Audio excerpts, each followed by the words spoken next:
Hello, everyone. Welcome to the Main Event Network podcast. This is your boy DC, and what better way to kick it off than with my first ever guest, Nerezza? And let's jump straight into the voice behind the character. Nerezza, how do you feel like people perceive you? The amount of people in car that will look at me and go, ugh, fucking bleh, like the stink, and they don't know me. Yeah, I play a heel 24/7 in the group chats. I'm a cunt, people, bro. Do you see Dylan? Because I don't. Because I'm a heel 24/7. When people yeah, DM me, they talk to me. They get to know me. Like you, there has been a shit ton of moments. I can't even count them off the top of my head. I've gotten DMs that I just hate. Like I get so many fucking hate DMs. So I would be so happy and excited to do something like our character as a group, just having fun, because people think I'm a cunt. People think right. I'm gonna buy 24/7. Yeah, No, DM me. We'll have we'll talk. Like Christina, was that her name? Christina, uh, I got the Christina. Mm, Christina, I got my art gift for her, despite yeah, my creative fucking whatever that was. I got the Legacy comic for us. I got that. That was planned. Like, do you remember when Jada and Corey were arguing with you over me? That's when I planned that, yeah, by the way. So that was very far in advance. Like, I think a lot of people in CAW, and this is my opinion, I'm gonna get beaten up for this, right? And I'm included. This is hypocrisy as well. I think many people in CAW jump the gun too quickly. yeah. And I will hands down say it. I do it too. Like I remember, I think yeah, when I left Arrival Pro, Hmm. right? Arrival Pro, and I will not slander their name. Arrival Pro was top tier. I said this to myself a couple of nights ago. I'm very sad. Don't talk to me. When I was thinking about it, I was like, Arrival Pro back then, months ago, is what you are now to like Nerezza to me. To Yeah, Legacy is that show because Arrival Pro was amazing, right? I joined Arrival Pro. They were very nice to me. And they were like, "Yeah, hey, we're gonna put you in this ladder match for like a Money in the Bank thing." And I was like, "Okay, sick." And they had a PlayStation side and an Xbox side, so I was like, "Okay." They debut me in the PlayStation side, all completely generated, like AI. I won it. I was like, "Ooh, sheesh, okay." yeah, The Xbox side comes around, and Arrival Pro. I'm watching the show, right? He DMs me, he's like, "Hey, Nez." I'm like, "Yeah, what's wrong?" One of the people in the Xbox ladder match has backed out, and I forgot about it. So I'm just going to put you in it. Okay. I was like, no, okay, fuck it. I'll be in both.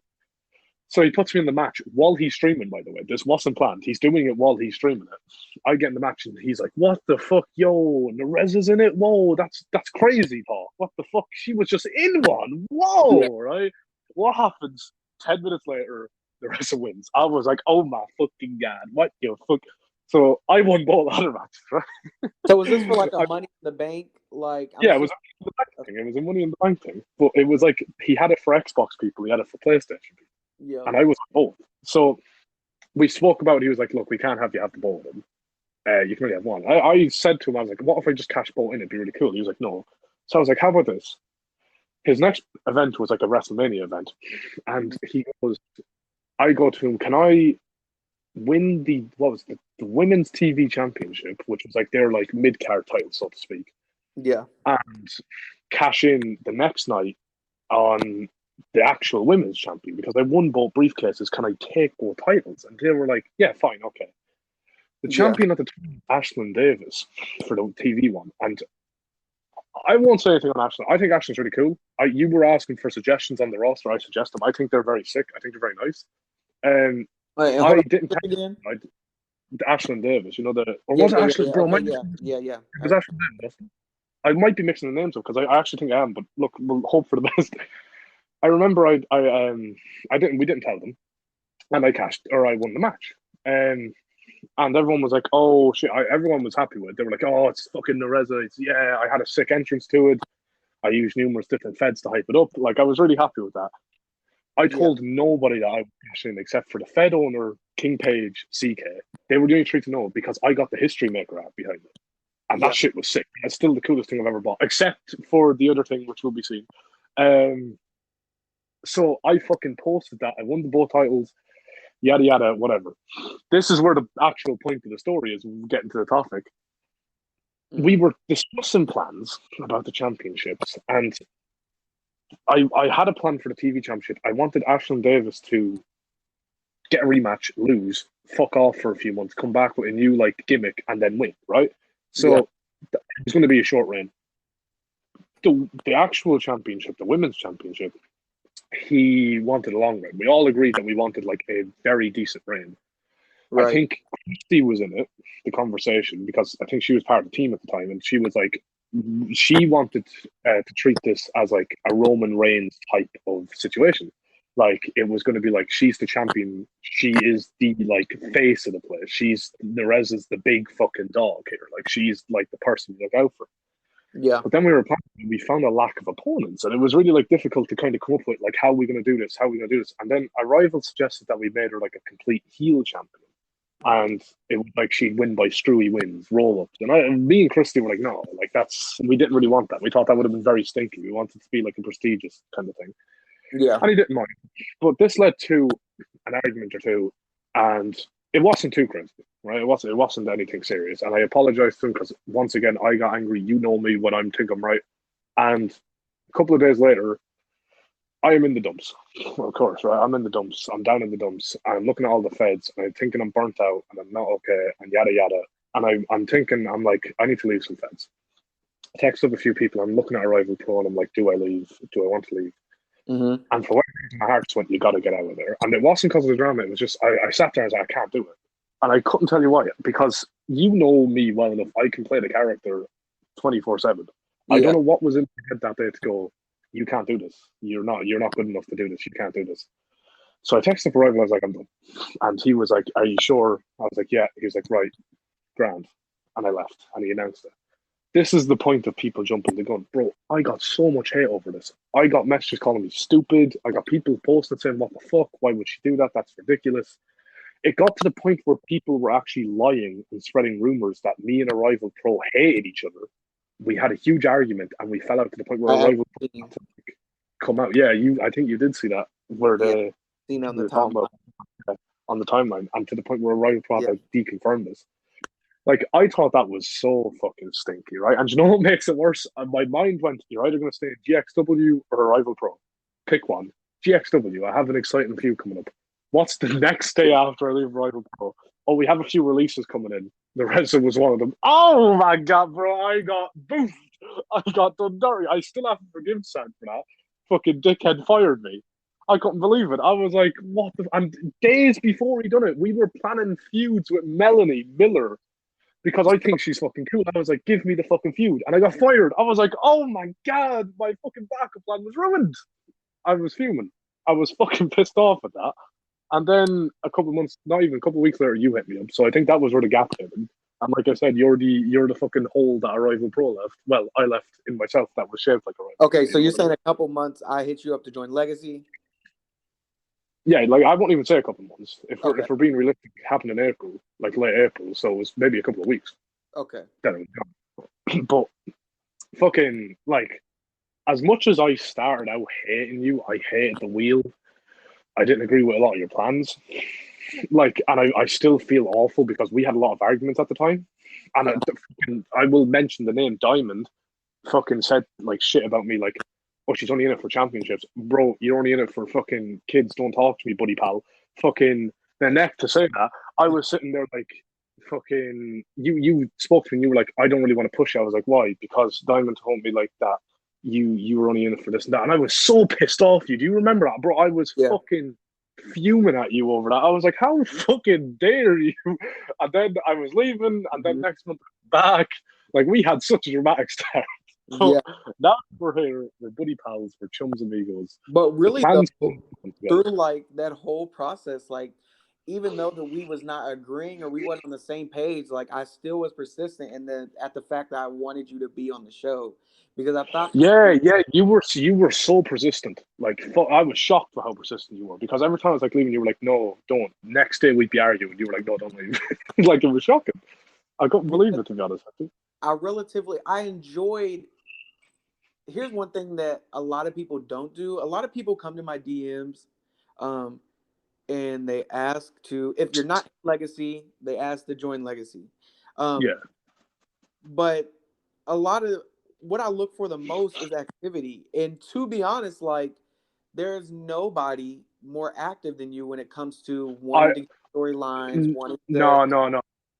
If activity wise, yeah, I don't know about storylines, but we cannot leave Peaches out of that conversation, bro. I In mean, the DM, yeah, in the yeah, group chats, Peaches, me and Peaches are the only two. Peaches carries it most of the time. Like, as much as I'm in character, like, no, this is my fucking show. I do what I want. I'm carrying this. No, I will openly admit it. Like, all joking aside, Peaches carries the legacy group chats. If Peaches wasn't in that group chat, I'd be dead.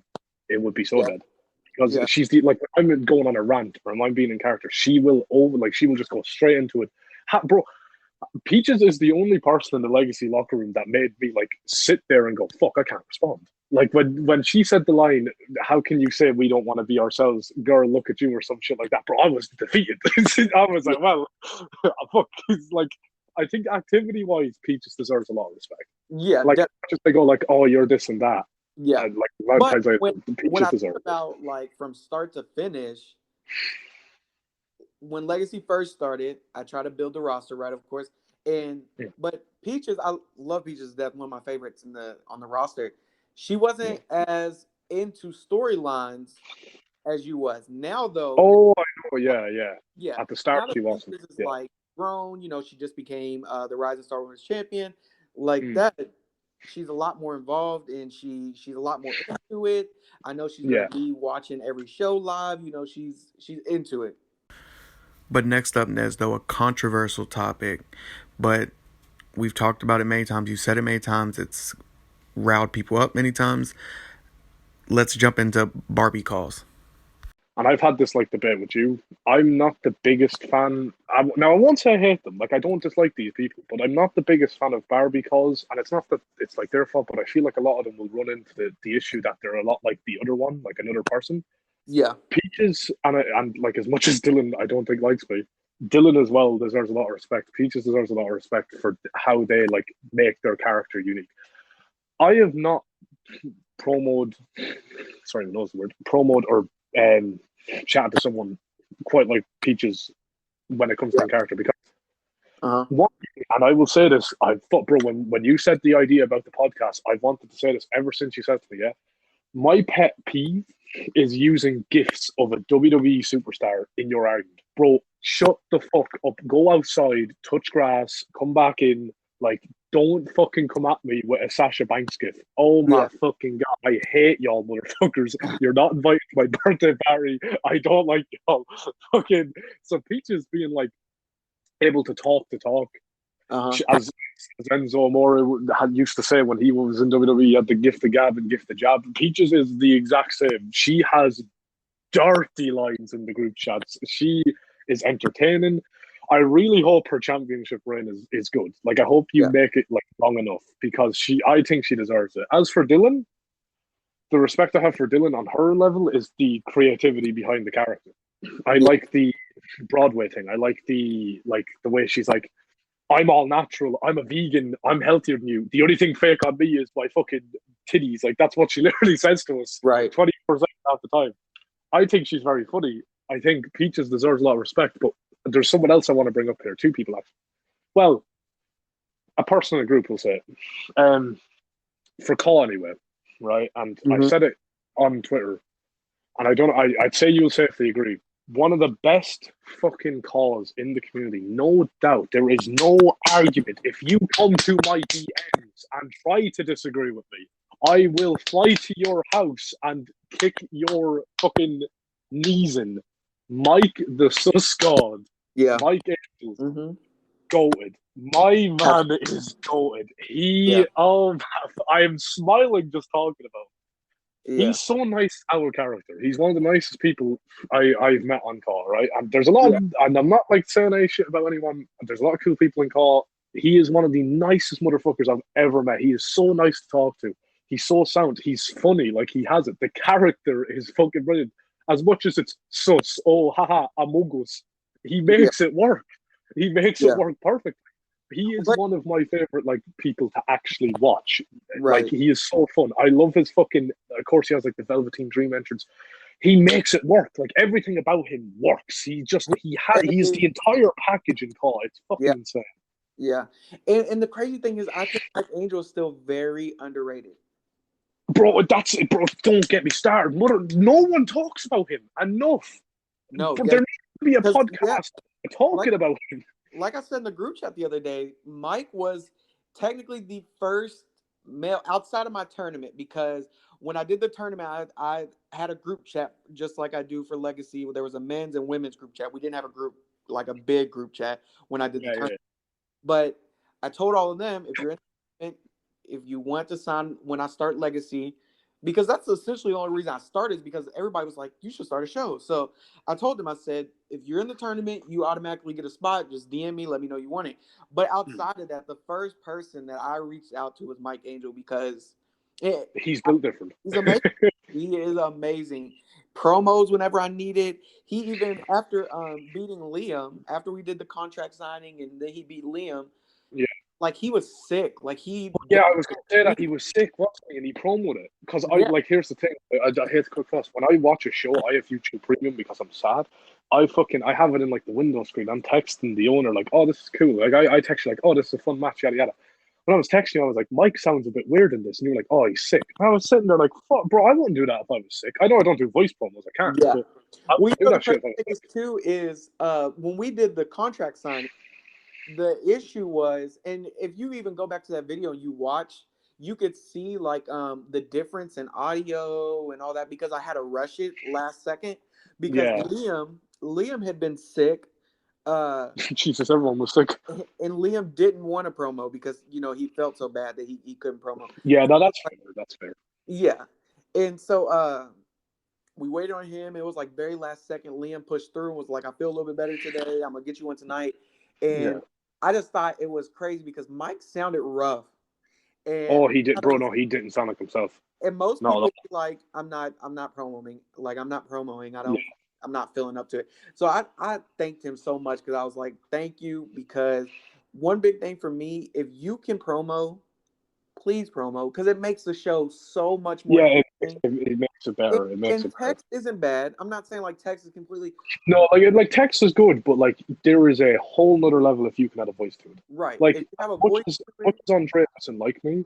I know she doesn't. No, she doesn't. I know I texted this. I thought she was so fucking cool in the role she had, but she brought so much more level, more energy to like the entire show because she could talk. She could do the promos.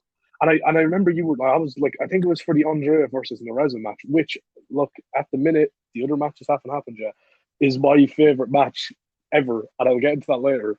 But with Andrea, I was texting, I was like, is that Andrea talking in her theme song? And you were like, yeah, she was in it. I was like, fuck. Oh, you were talking like, yeah. And I texted her and I was like, that's fucking sick. That's a whole other level of commitment to it. Like actually doing your own theme song for it. That was cool. Yeah, it was crazy because she messaged me and she was like, I have my own custom theme song. Is there any way I can email you? And I was like, like I was like, yeah. I just assumed you were gonna send like, I don't know, like an edit or some shit. I didn't expect it to be actually her rapping and like vocally in the song. It's cool. Not at all. And as soon as I heard it, I was like, this is badass. Like, it's a lot like Vince McMahon. Like when Vince McMahon comes out to his music, like there's an aura about it. And that's exactly how I felt with Andrea, because my friend, or now my co-commentator, now technically the new owner of Legacy, let's go. Love him. Because we listened to it together at my house, and he was like, I don't really care for it that much. And I was like, I said, you don't like it that much? He was like, it's not that it's like sounds bad or anything. I just don't. I was like, but that's honestly like, even if you don't like it, it makes it even, in my opinion, it makes it even better, because it's so it adds a lot of levels to your character. She's like it's a whole level. And it just, if you like it or if you love it, like if you love it, dislike it, whatever, it works either way. But when I heard her start rapping, I was like, this is insane. Like I have. But like you were even saying, like comparing it to Vince McMahon. Like when Vince McMahon's No Chance in Hell starts, like when it's like the and everyone knows, like, okay, it's fucking Vincent Kennedy McMahon. He's gonna fucking do his strut. He's gonna fucking tell us all that we're cool, and he's gonna go back. Well, Andre, you were like heard that on that bitch. I'll forever be that bitch. Whatever it says, you knew, like everyone in Call has their own unique theme song, right? Whether it be King of Kings, motherfuckers, King of Kings, Motorhead, not Triple H's theme song, King of Kings, right? Let me fucking say it. You know it's her. Because that's how much she stands out. I remember I was watching a show, can't remember the show. There was a lot of edgy characters in this show. And you could hear like the burn it down, and then the fucking this is my brutality. They're all fucking Rhea Ripley mashups, and you're sitting there like, well, did everyone fucking hop out with a clown car to get out into this fucking pay-per-view? What's the story? But with Andrea, it's on that bitch. You're like, it's Andrea time. We know what's going down. Like, I really want to do that, and I think Andrea is a huge inspo to try it because look, I'm gonna be real. I got a bit of money. I might someday, maybe when 2K22 comes out, try and get a custom theme song. And look, call it copyright infringement. My main inspo or idea for the song is definitely Kevin Steen. The Kill Nez Kill, Kill Steen Kill. If you get something like that, bro, go it. Oh my fucking yeah, I would. But I did go off topic. There was someone else I wanted to shout out technically. The other group, person, whatever, is Scum. Alaric, look, Kieran, I don't know that well. He's cool. I'm not saying anything bad about him. I don't know him that well, but he's very cool. Yeah, right? I can't go into a big fucking talk about him. I don't know him that much, but he's very nice. Yeah. Barry and Alaric, in my opinion, are the two, and we said Mike's underrated, are the two most, by far, underrated men's side of call. Yeah. Because Barry, he's a comedy character done very well. He's so unique. There is no one else. You look through, bro. You fucking get the fucking call history out. There is not one motherfucker like him. He is so fucking fun. He's very nice out of character when he really is. Like, he's helped cheer me. Like, him being in character alone has cheered me up when I was sad. Like, I remember I went to the group chat once in character. I was like, yeah, I'm down in the dumps. Fucking Taylor made a shit spaghetti. While I was actually sitting there behind my phone sad. And Barry was just in character. And that shit cheered me up. Like, Barry is so fucking cool. Yeah, Alaric is also one of the cool people. Alaric's nice. He's very cool to talk to. I like, bro. Look, I don't know. I said this when I was watching the Legacy in Philadelphia show, and I'm going to expose myself here, right? Of course, I ain't straight, Chief. You know that. A lot of people do. Bro, I didn't know Alaric looked like that. God, fuck, bro. When I was watching the show, I was like, damn, fuck, yeah, the hair. Whew, sheesh. Okay. Fucking Alaric, relax. You meaning when Barry came out? Well, Barry's sexy too. Don't get me wrong, but Alaric, but like I like Alaric a lot because he's very talented with his logos, and this is coming out after. I have to talk about it. The Nez Rule thing, very cool. I think that's one of the cooler things I've gotten. It's the thing, you know when Alaric was, he made me that he wanted to step down from, and he has a lot going outside of. Oh yeah, of course. A lot of stuff going, and he didn't want to do graphic designing, because there was a whole big mix up there. Because I wasn't sure if he wanted to take a break, if he wanted to permanently leave or what. But he said, in his post, he said, he just feels like Legacy's going to outgrow him, but like he is extremely talented. There's no matter who. Like, I know you got Cedric. By the way, Cedric is really cool. I like him a lot. He was one of the first few people in the community to like give me help and talk to every now and then. Yeah. Cedric can do any logo he wants. He can do any match card he wants. In my eyes, he will never be my Alaric, my homie, my princess. Oh my god, my damsel in distress. Alaric is so cool. He done a Kill Nez Kill neon design. Yeah. And this thing, I still have it because I have my own little Discord server with like friends. Y'all motherfuckers want them. I asked Alaric to use it. He said, yeah. It's on like a vaporwave background and it has the Kill Nez Kill logo glowing. And it's the profile picture, and it's like it's those little things that I think are so cool. Yeah, like it's the small details that I enjoy. Yeah, it's the small details. Yeah. They're like nice to kind of like go like, yeah, that's fucking sick. Welcome back. I hope you enjoy everything you've heard so far. But Nez, let's talk about the theme song that me and you came up with that you debuted after Devil's Playground. We can talk about it as well. Just talking about you, the theme song. Bro, I know like it'll. I assume. Actually, I don't know when you're going to post this. I know it's going to be after the thing. I don't know why we keep saying thing, but we have that new theme song. You done that for me. We couldn't come up with ideas. Fucking sick, bro. I've watched that on repeat. Like the video, I like edited together to show you what the entrance looked like. I watched that on repeat. I think that's going to be very cool. I think it's going to be something very, very different, and I hope people are like excited like with it, because I think the whole like choir, then the whisper, then the fucking like it's the way the music comes in, like the do do do do do do, like Yeah. immediately. The graphic. I think that I hope people like it. I think it's really cool. I do. Like, I went and I went out to eat. What was it, last week? Yeah, last Thursday I went out to eat with some friends, and I looked at this song that I meshed together for somebody that I do call show with, and they was like, "Oh, that is dope! Like I love how it flows in together. I like it a lot." And I liked as well as the first one you gave me was a rap song. By the way, it was very well done. I was sitting there like, there doesn't come out to rap. And you were like, yeah, look at Brian Danielson. I was like, whoa, right, because of course, like, well, my thing is like, that was my thing, is if we did the rap, not a day in my life did I think Brian Danielson coming out to a rap style beat would ever happen. But I freaking love it. I love it. Yeah, no, it's cool. That's cool. But it's just, I even said to you the thing you made as well, because you were saying like you like it so much you might use it. Yeah. I do think it's good. I think it's very like it's good. I liked it. It's catchy, but it ain't for Nez. It won't work for it. In my opinion, it won't work. And then you were like, I was giving you the idea, because what inspired the idea of the song was the Seth Rollins theme song with the choir and then the fucking hitting music. And I found the song, and you were like, let me see what I can do. I was like, okay. And I was like in the middle of mashing it together and trying my best. And I looked at it, and it was ass. It was shit. It was fucking awful. I was like, I need a savior myself. Like, fucking hell. And then you DM me like, oh, it's done. Check your email. And I listened. I was like, okay. I was like, I wasn't expecting the whisper, by the way, the whole like savior or whatever it is. Yeah, which was actually my voice. I thought so. Yeah, and you like changed it up. And I wasn't expecting that. That was a welcome surprise. And then it was just, I can't stress enough how it just cuts into the heavy part. It's very fucking cool. With the graphic made for it, I really hope people like it. I really do. Because if they don't, we're doomed. It's game over. I'm leaving Legacy. I'm retiring. We're fucked. It's game over.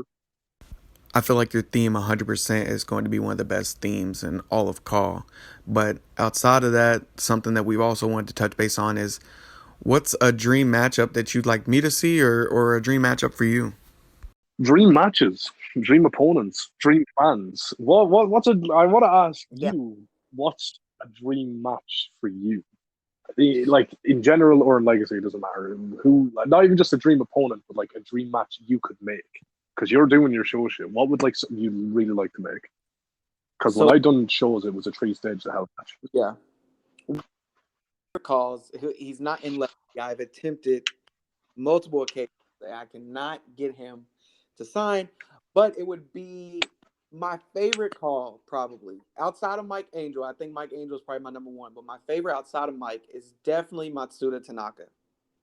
Oh, Tanaka, he's very nice as well. He's very sound, and he does so much as far as like editing matches, the sound effects, like it all. He does everything for All Pro, doesn't he? Yeah, he does. Yeah, he does their graphics and things like that. I think him and Mike Angel, that would be probably my favorite. That's money. That's fucking money. And I asked Matsuda, he did do, if you watch the KBI, he did come to the KBI, and he said he would do it next year. So I do eventually think I'm going to do the KBI. I do think I'm going to do the KBI again sometime. And I just don't know how I want to lay it out this year, because I'm bringing it into like a main event network event or whatever, and I want it to like kind of mesh with Legacy. So I don't know exactly how I'm going to lay it out. It's definitely not going to be a 16-man and 16-woman tournament again, because that was living hell. It's a lot of woman. Because you got to remember, that's back when I did my own renders and all that as well. So I'm doing I did all the edits of people signing on. It's just a lot. It's a lot to be working. Yeah, I understand. So like, it's 32 different people, you know. But I think what I'd really like to see in Legacy, being biased on my personal likings there, but as I said earlier, I really, really want a death match in Legacy. I want to have a full-on fucking death match. I want a cool match. I know I'm getting it in XWS. We spoke about it in great detail. Yeah. I know how it's ending. I know the plans. I know it's going to be fun to watch. But I want a legacy one, bro. I want you to go into a cave for a week and come out with a death match. And the opponent I'd love to have in a death match with. Now, this isn't my dream match opponent, but dream death match opponent will say it's now I come back mix up the names because I tend to do that a lot. Rachel. I can't remember the second name. I'm thinking of Rachel Holloway from a different company. Rachel Loughlin. Rachel Loughlin, that's it. Yeah. If you could set up a death match between Rachel and Nerezza, I think we could fucking kill it. Rachel is very nice to talk to. They're very creative with ideas, especially towards like brutal shit. And I like the personalities clash. It suits. I think that'd be really cool. Yeah, I love Rachel. My when I struggle like finding music for stuff like the Legacy Philly show, that was I was struggling. I said I want an ECW theme like song, but I don't know what I want it to be. Like I couldn't find it. I was trying to search. I was on YouTube for like an hour and a half, like listening to different songs to try to find out what I want to do for the Philly show because I wanted a different vibe since we was going more extreme or not. I messaged Rachel because she had said previously she's like if you ever struggle finding music or you need music just hit me up because I kid you not, like I messaged her, she sent that song back in 5 minutes. I was like, this is perfect, this is exactly what I was like. she knows her music though. There's no denying it. She knows her fucking shit music. Yeah, but yeah, it's just I wanted to point out to you, yeah, because I was not my dream opponent. And I know I've said this to you before, and I will say this, yeah. Somewhere down the line, I do not care when. I want to layer down the line, right? And I'll explain why. Dream opponent in Legacy specifically is Dakota. I said this to you in DMs. I think Dakota has so much potential. Yeah. I think Dakota is championship material. I think Dakota is cool. I think she has a lot of potential to be the beast of like the women's division, like the fucking this girl's gonna beat the shit out of you type beat. Yeah. And I really want it later down the line when we're done with our little plans and shit, because I really, really, really want to make Dakota look good. I want to put her over, basically, is what I'm saying. I want like Dakota to shine because I think if she promos, like, because she does already when she has her matches, she promos. Yeah. So that's already good. I think she's fucking cool. I really like Dakota. It's a dream match made in Legacy. Like, it's obvious. But outside of Legacy, which I know I've said before, which might happen, I don't know yet, is Bad Amy. Bad Amy's fucking cool. That's like the one and only call fangirl over, but the tires, the fucking hair, the entrance, everything is sick with Bad Amy, in my opinion. She is definitely my dream opponent. No one else is on that. I like Bad Amy a lot as well. She's very creative. The hair and shit, she's very, very creative. If you somehow someday went, hey, get in the show, and she said, yeah, bro, that's a scoop. That's a win. Dub only. You know what I mean? Yeah, definitely. Like, I loved her look. I've been doing call for like what? I think I'm going on my 4th year, and like almost like she was somebody that stood out like drastically. Like, all the time. Nobody looks like her at all. I enjoy her look, style, and everything. Like the hair, I think is what stands out to me a lot. Yeah. I remember she had the print that had like the logos and the Bad Amy's and shit. Like that definitely took a lot of time. You know what I mean? That took a lot of effort to do. Like I've done hair. I've done it every now and then. Like it's tedious as fuck. So the fact that you could just do the logos and shit, fucking like there's no words to describe how impressive that is. Like, you know what I mean? Because my hair in real life is dyed. The ends of my hair is dyed blonde. So all the time I'll go to DC to dye his hair on the game for like hours trying to perfect like a perfect dye, and then I just I hate it. So like I can only imagine. Like that, I would not be surprised if it took her days to do it. Like it's fucking like a lot. Even Nerezza's green hair to make it look more realistic took me like 30 minutes because of hair dye. Like it's so shit. It's such a stinky ass feature. But yeah, Bad Amy being your dream opponent, you guys kind of, have that similar look. And back to the whole like Barbie situation that you was talking about earlier, I wanted to touch base because it's something that I see a lot in Call, and I just wanted to touch up on it. What I've noticed about Call, which is crazy to me, and not that it's not women empowerment or anything like that, but in real life, part of the women empowerment movement was the fact of for women to quit dressing down, for women to become actual, like be considered a superstar Be to considered a superstar, yeah. is everybody else to be. And I'm gonna be honest, me personally, when I watch WWE, like honestly, and it's the only flaw I find in AEW at the point. I have came to desire like you have to have good women's wrestling, or I'm not interested in your show. But Yeah, no, I'm the same. I'm the same. Like, if this women's match is boring, bro, I ain't gonna look at it. yeah, so but it's weird because in Call, it's like I said, not like people are trying to not empower women, but it's a much more, I feel like, diva like era within Call. I know. See, like, I can see that point, and I think I said that to you before.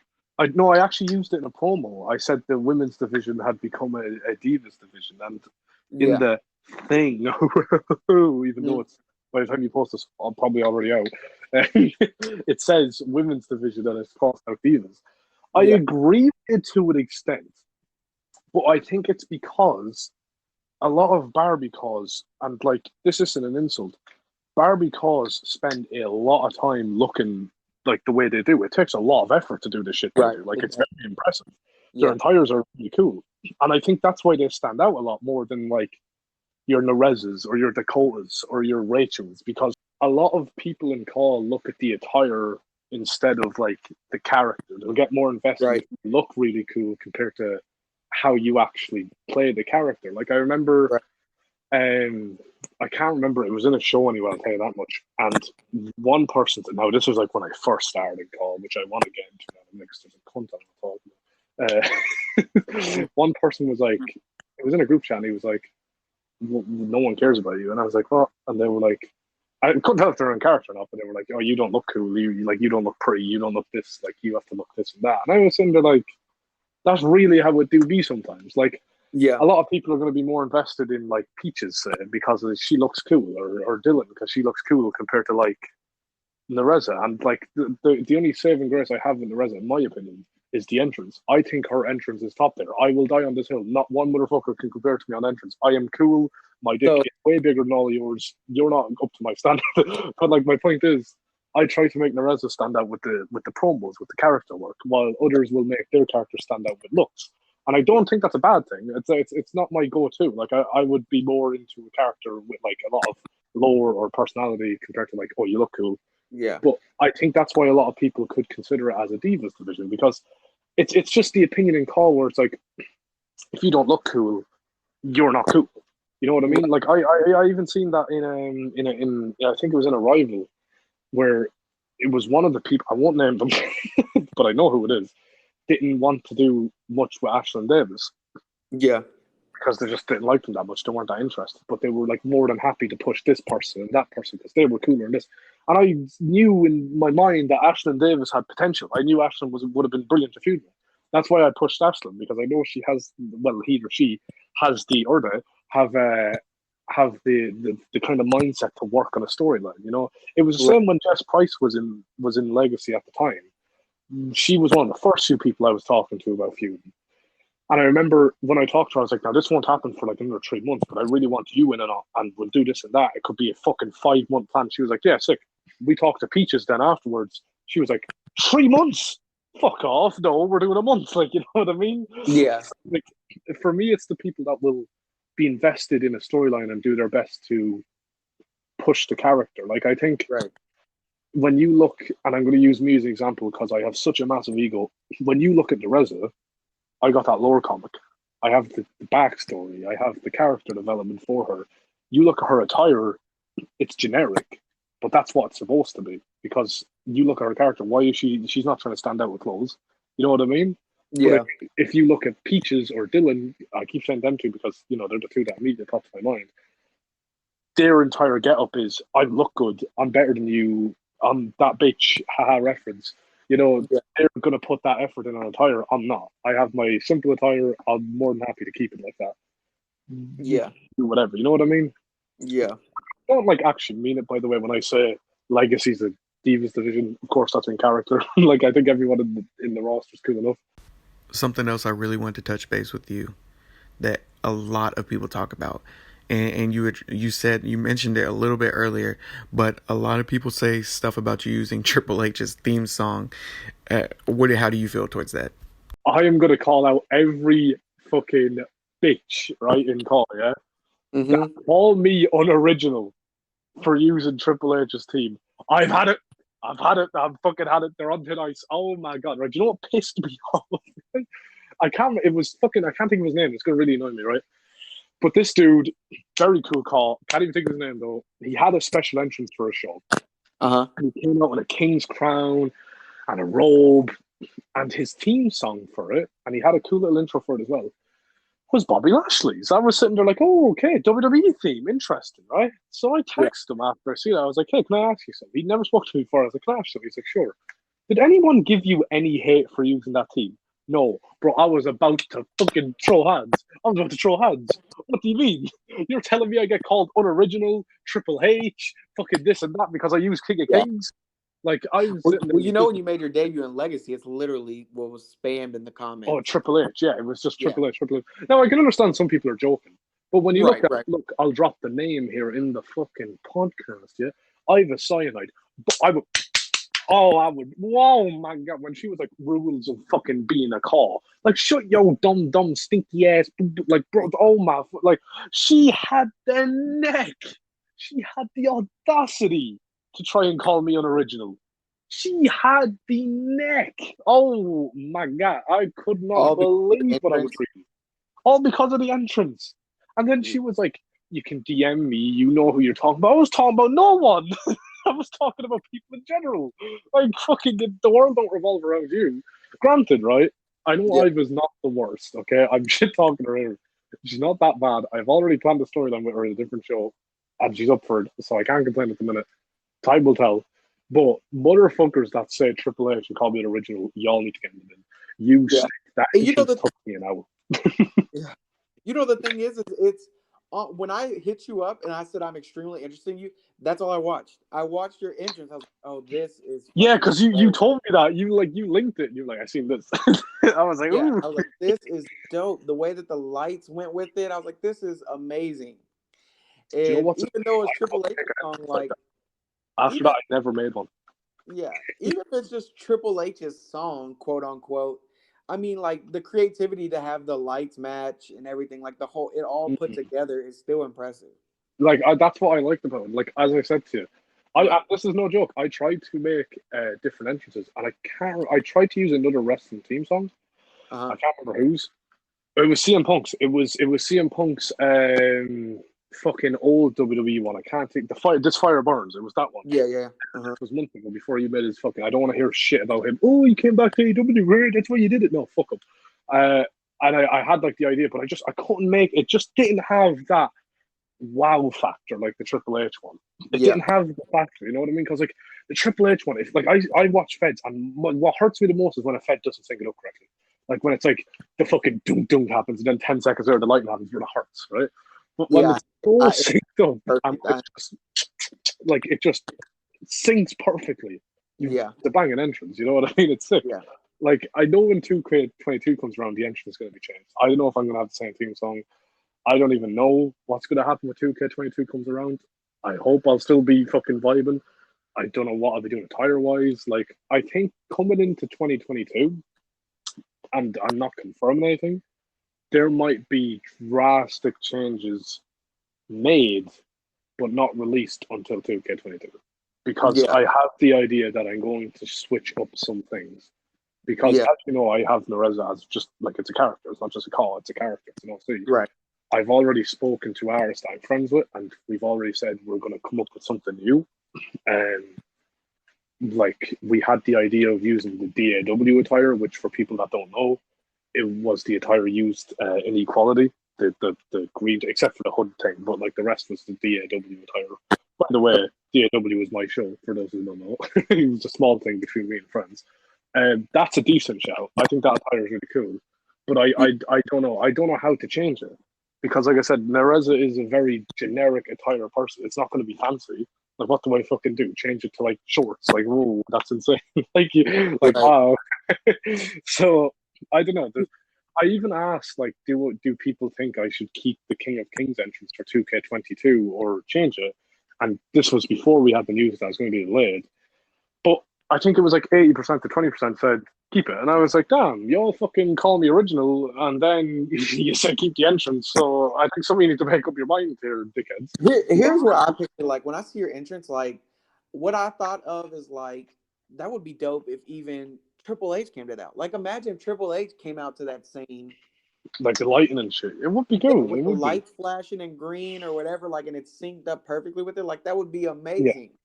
Like That's I think as well, and this is a feature, and here's the only issue I have, which is Mhm. not the worst thing, but in entrance creation you only have 5 lighting options.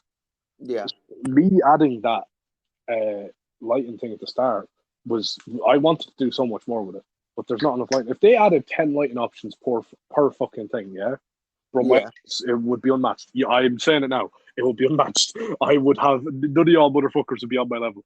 I'm telling you, I'm calling you out. None of you would be on my level.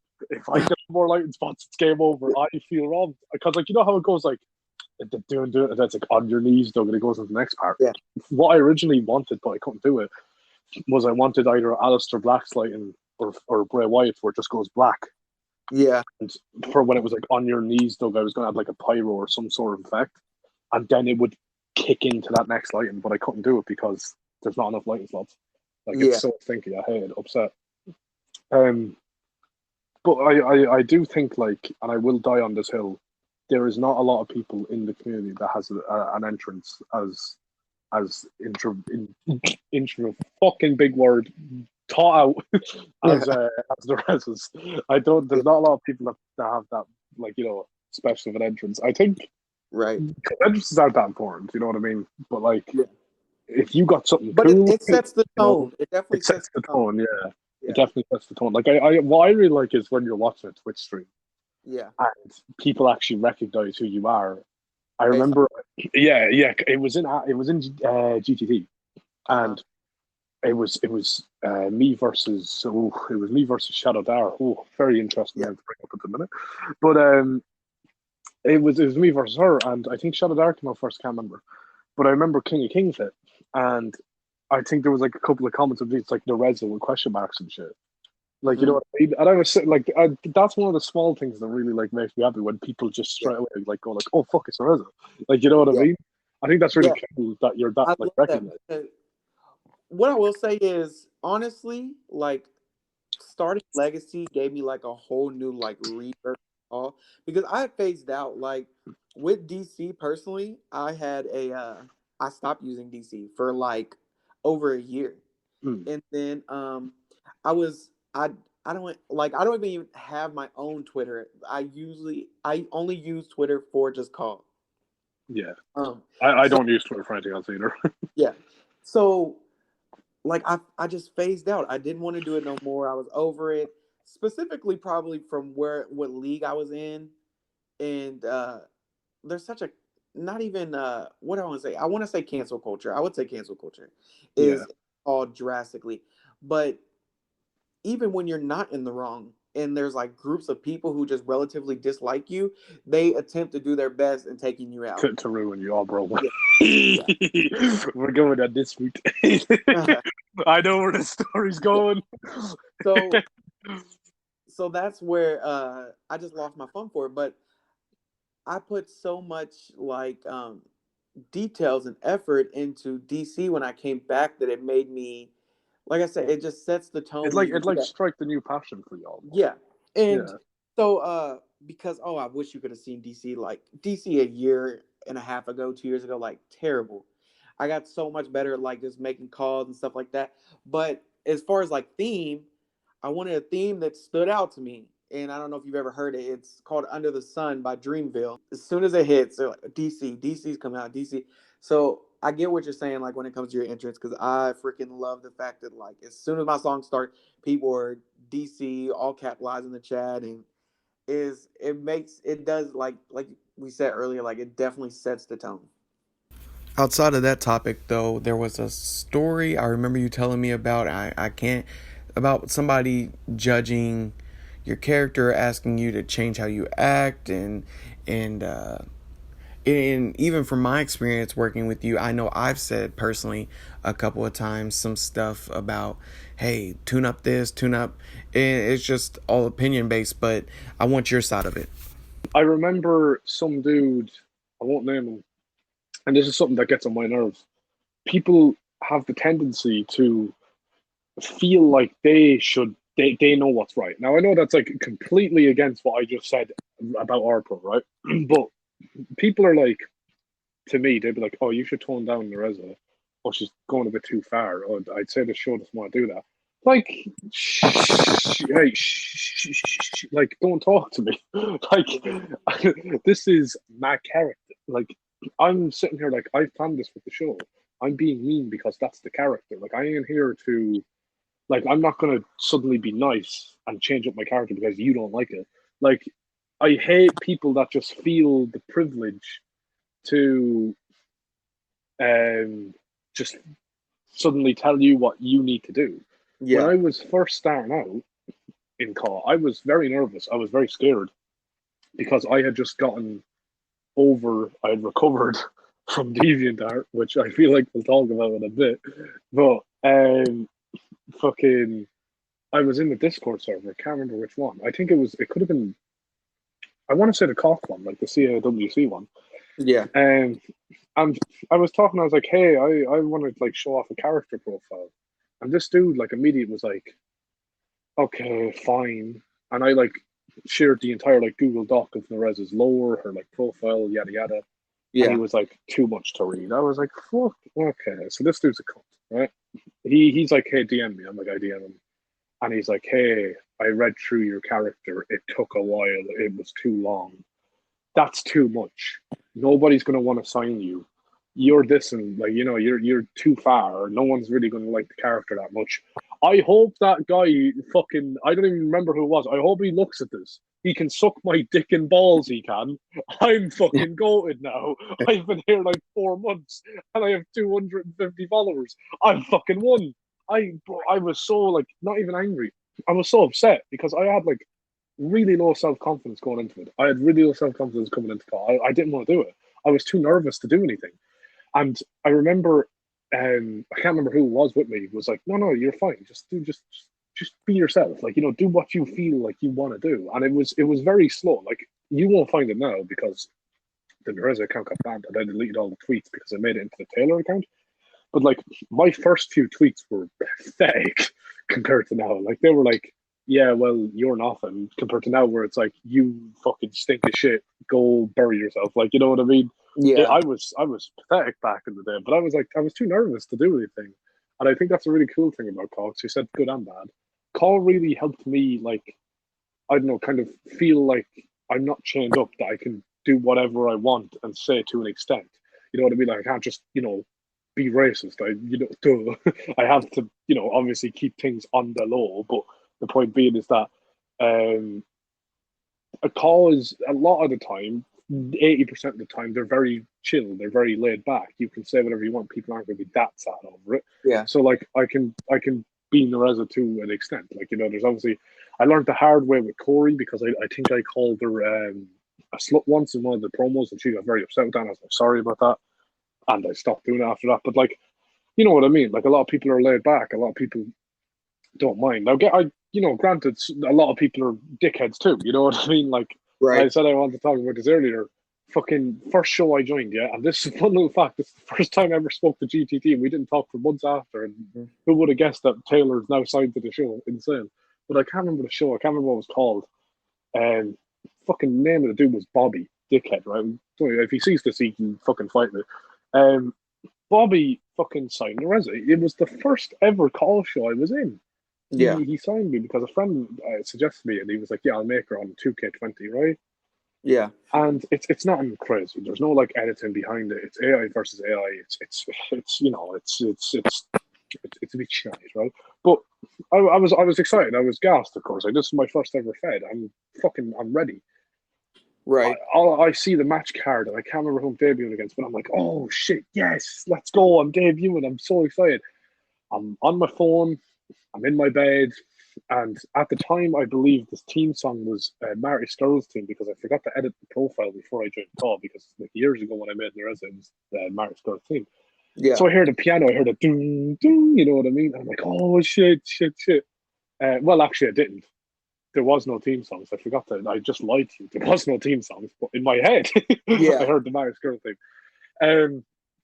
And out came Nerezza, right? Mm-hmm. Something was off. Nerezza was black. Like he made Nerezza black. And I looked and I was like, what? And I felt so uncomfortable talking to this dude. And I was like, Nerezza's supposed to be white. I felt so uncomfortable. Right? I was texting GT. It was the first ever time I spoke to him. Talking to him, I was like, this dude made Nerezza black, right? I was telling him, I was so uncomfortable talking about this. I even made a joke that, like, oh, Nerezza's such a heel that she's just racist now. Like, she's doing blackface. Okay. So, we made the joke aside. I called the dude a clown. He got upset. He changed Nerezza, right? Yeah. Eventually, I came up with a storyline with Trixie Decker and something Kanoko or whatever. And it was going to actually push the aspect of Nerezza being nice to people, right? And it was going to be with Kanoko and Trixie in it. And we had it all planned out. And we tell the owner, Bobby, he's like, yeah, we'll do it. And his name's not Bobby. I'm thinking of Bobby Bass. His name's Robbie, by the way. And he's like, yeah, we'll do it. And we give him the exact guide on how to do it, right? And this is what started this fucking decline of me just, if someone takes my idea and doesn't use it for me, I'm used to it at this stage, right? Yeah. So he's like, yeah. I got a perfect idea. Don't worry, I got this, right? I'm like, okay, yeah, sick, nice. Show starts. Kanoko, who's supposed to be pushing the angle of becoming Nerezza's friend, beats the shit out of her backstage, attacks her and beats the shit out of her. I text him and I was like, what? This isn't what we said. Yeah. This isn't planned. So fucking we're sitting there and we're like, even Kanoko was mad. Trixie didn't give a shit. We were like, what the fuck? And I'm like, they're like, right, we need to fix this. We need to sort this out. And he's getting pissed off at me. And I'm like, look, it was a very stupid idea. Like, I don't know what you were thinking. He's like, I'm not doing storylines. Fuck off. I'm done with it. I'm fucking sick of you. I was like, okay, well. And then I left the Fed. Right. A couple of weeks passed, I joined a new Fed, and he's in it. And for whatever reason, this entitled cunt just goes, look, if you want to try and be nice to me, you're not going to get back in the show. I was like, fuck off. I don't want to be in your fucking show. Like, there's so many, that's the issue we call. There's so many motherfuckers in COD that feel entitled. Like, they're entitled to something. You're not. And I can't stress this enough. Like, as much as I argued you about plans and messing them up and shit, people that make shows put a lot of time into it. Like, I know because I made my own show at one stage. Like, you were telling me you have a job and everything. It takes fucking time to make these things, yeah? It does. And not a lot of people do. Put out anything half-assed. So, no, like, if you're putting the effort in, it takes a lot of time. Yeah. It is. Usually, now I'm in the phase where I've gotten a lot better at editing, so it don't take me as long as what it used to. Yeah. But forever, it was literally, if I was not at work, I was at home doing edits. Like if I was working, or there'd be a few moments where I could step out for a couple hours, but then as soon as I got back home, I'd get on 2K and start editing again. But it takes a lot of time, and I feel like a lot of people don't appreciate that. No, I was literally going to say nobody gives that enough respect, because it takes 1 second or one disagreement for people to completely switch just up go on you, shit on your show, and they don't. I don't think they pay attention to how much of. I don't get paid for it, I would love. You're not making money, yeah, exactly. You're doing it for the love of it. Because I was telling my family, there's been times that my family's wanted to do something like, no, I got to do this. I'm doing this stuff for YouTube. I can't come over today. I'll be over someday, And like I said, now it's gotten a lot easier, but it takes so much time. It takes a lot. Yeah. Like, I know in the past I've been like, no, bro, I'm done with you. I'm gone. This is too much. You were like, no, stay. Like, that's, in my opinion, that's like, it's not the best, but it's not really shitting on your parade. Right. When you open the can of worms, which we opened earlier, we're opening the can of worms. I've opened it. The worms are on the floor. She hit the store. Fucking, bro, she shit on your show. She shit on me. She shit on anything that was like to do with us. I didn't like that because it takes a lot of effort to make a show well done, you know. And I think it's a whole nother level doing it on YouTube. And this is my personal opinion. It's a whole nother level doing it on YouTube and Twitch because Twitch you're live streaming it, and a lot of the time it can be AI versus AI, and you'll just go with it. Yeah. On YouTube, you're pre-scheduling it. You're planning out matches if you really wanted. You're planning out victories. You're planning out who gets pushed. Like, there's a lot that goes into it that I don't think a lot of people really appreciate. Like, I think I remember like when you told me like you're working a job and you're doing this show and you're planning to push it out, and I was sort of like, that's mad respect. Because I at the time 2 jobs. Like when I was doing DAW at the time, I took a year out from college. So basically, I had finished school. I took a year out from college to kind of focus on me. And now this year I'm going to college. I was doing a lot of freelance jobs. So I was doing a lot of editing jobs. So I was working at home anyway. And while I was working out, losing weight, 50 pounds gone, flexing it now, had to get out of the way, had to eat. I was working on DAW. And as much as I love my friends that were a part of it, they're all brilliant, they're all nice. Not a lot of them really appreciated how much effort went into it. I mean, I done an elimination chamber match, and even gauntlet matches. Like they'd be, and this was all highlight reel like moments that'd be clipped together into a compilation and put into a match. It could take me an hour just to do a one-on-one match. Like, you know what I mean? And that's before editing. That's gameplay alone. It could take me an hour just to do one-on-one match. And I was doing weekly. And even at that, I was ahead of schedule. Like, you know what I mean? Not a lot of people appreciate the amount of work you put into a show. And I'm saying you as in people that like actually make the shows. Something we briefly talked about earlier was how involved you are into the show and just what's your mindset behind, you know, taking that angle as a person in a show. I get the fun for me is to plan something that's really cool and then other people will enjoy it. It's almost like making a show with the person. Like in Axis, and I won't go into too much detail. Next, I don't know, whenever you post, it doesn't fucking matter. I have that match with Rachel Holloway. Rachel Holloway is someone I've wanted to feud with for a while, so I'm very happy it's happening. I asked Axis before I even debuted, I was like, can I plan a storyline? He goes, yeah, okay. I was like, I want one with Rachel Holloway. And he's like, right, you fucking talk to Rachel Holloway, sort it out, and then tell me what's going down. Me and Rachel planned it out, but we have like 3 months of planning. Like there is a whole 3-month storyline gone into Axis now for this. And I'm very excited for it. It's going to be very fun. But like that's the huge difference for me. Like especially with you, we've communicated so much over this plan that we had. We've communicated over opponents. We've communicated over who we want to win or lose. We've communicated who like deserves a push or not. Like, bro, like you know what I mean? Like when you're just there, like you don't respond. Like I'm trying to give you a plan or push a storyline or suggest something, and you don't respond. But you look at the message, you don't respond.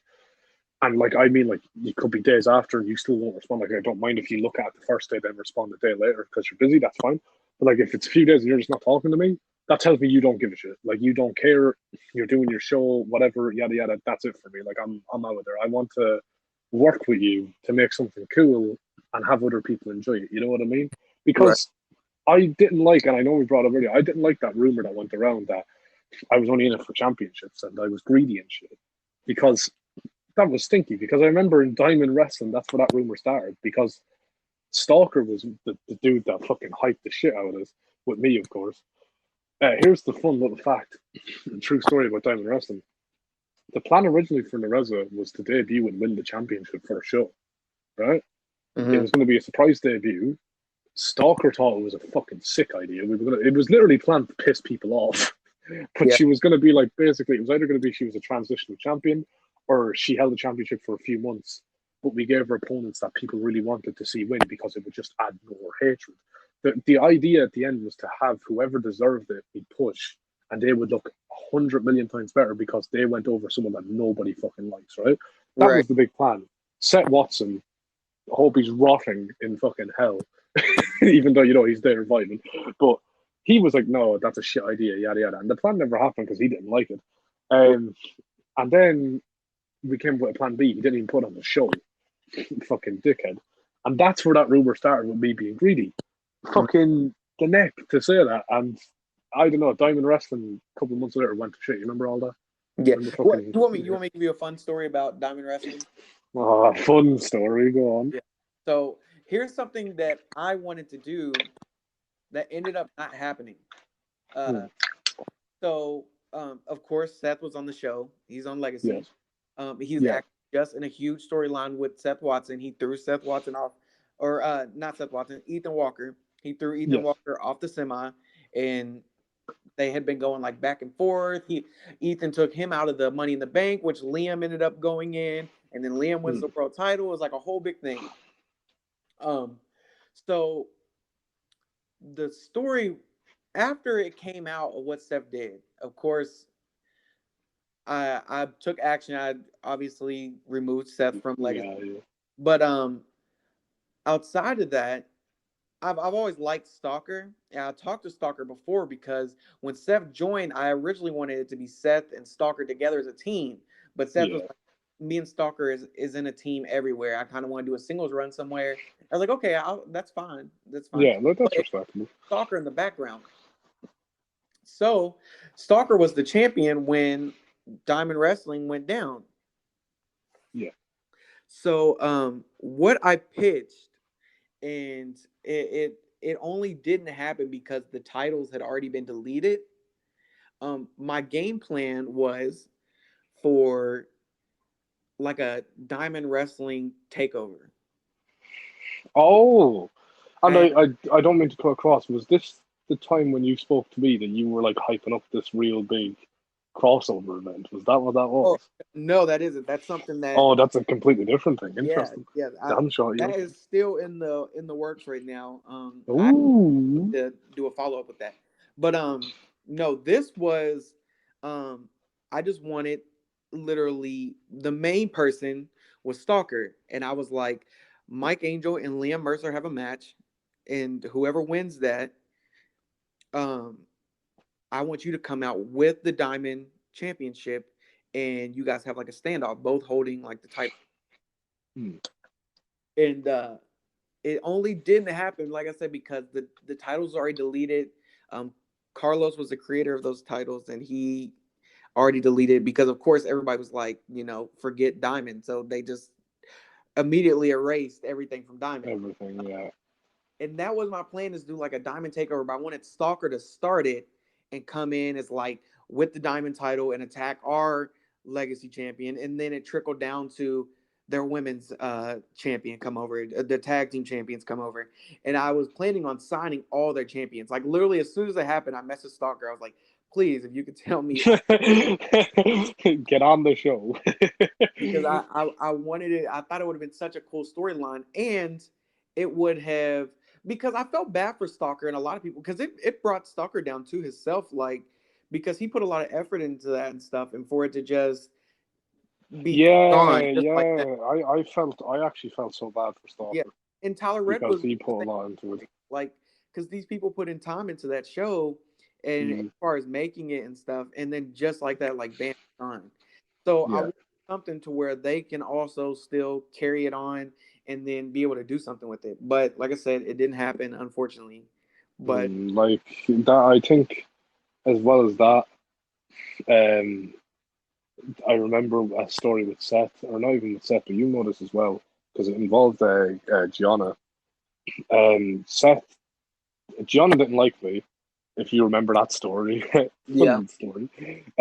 For people that don't know, in the group chat, I was being in character, of course, and Gianna tried to, what's a good word? Verbally spar with me in character.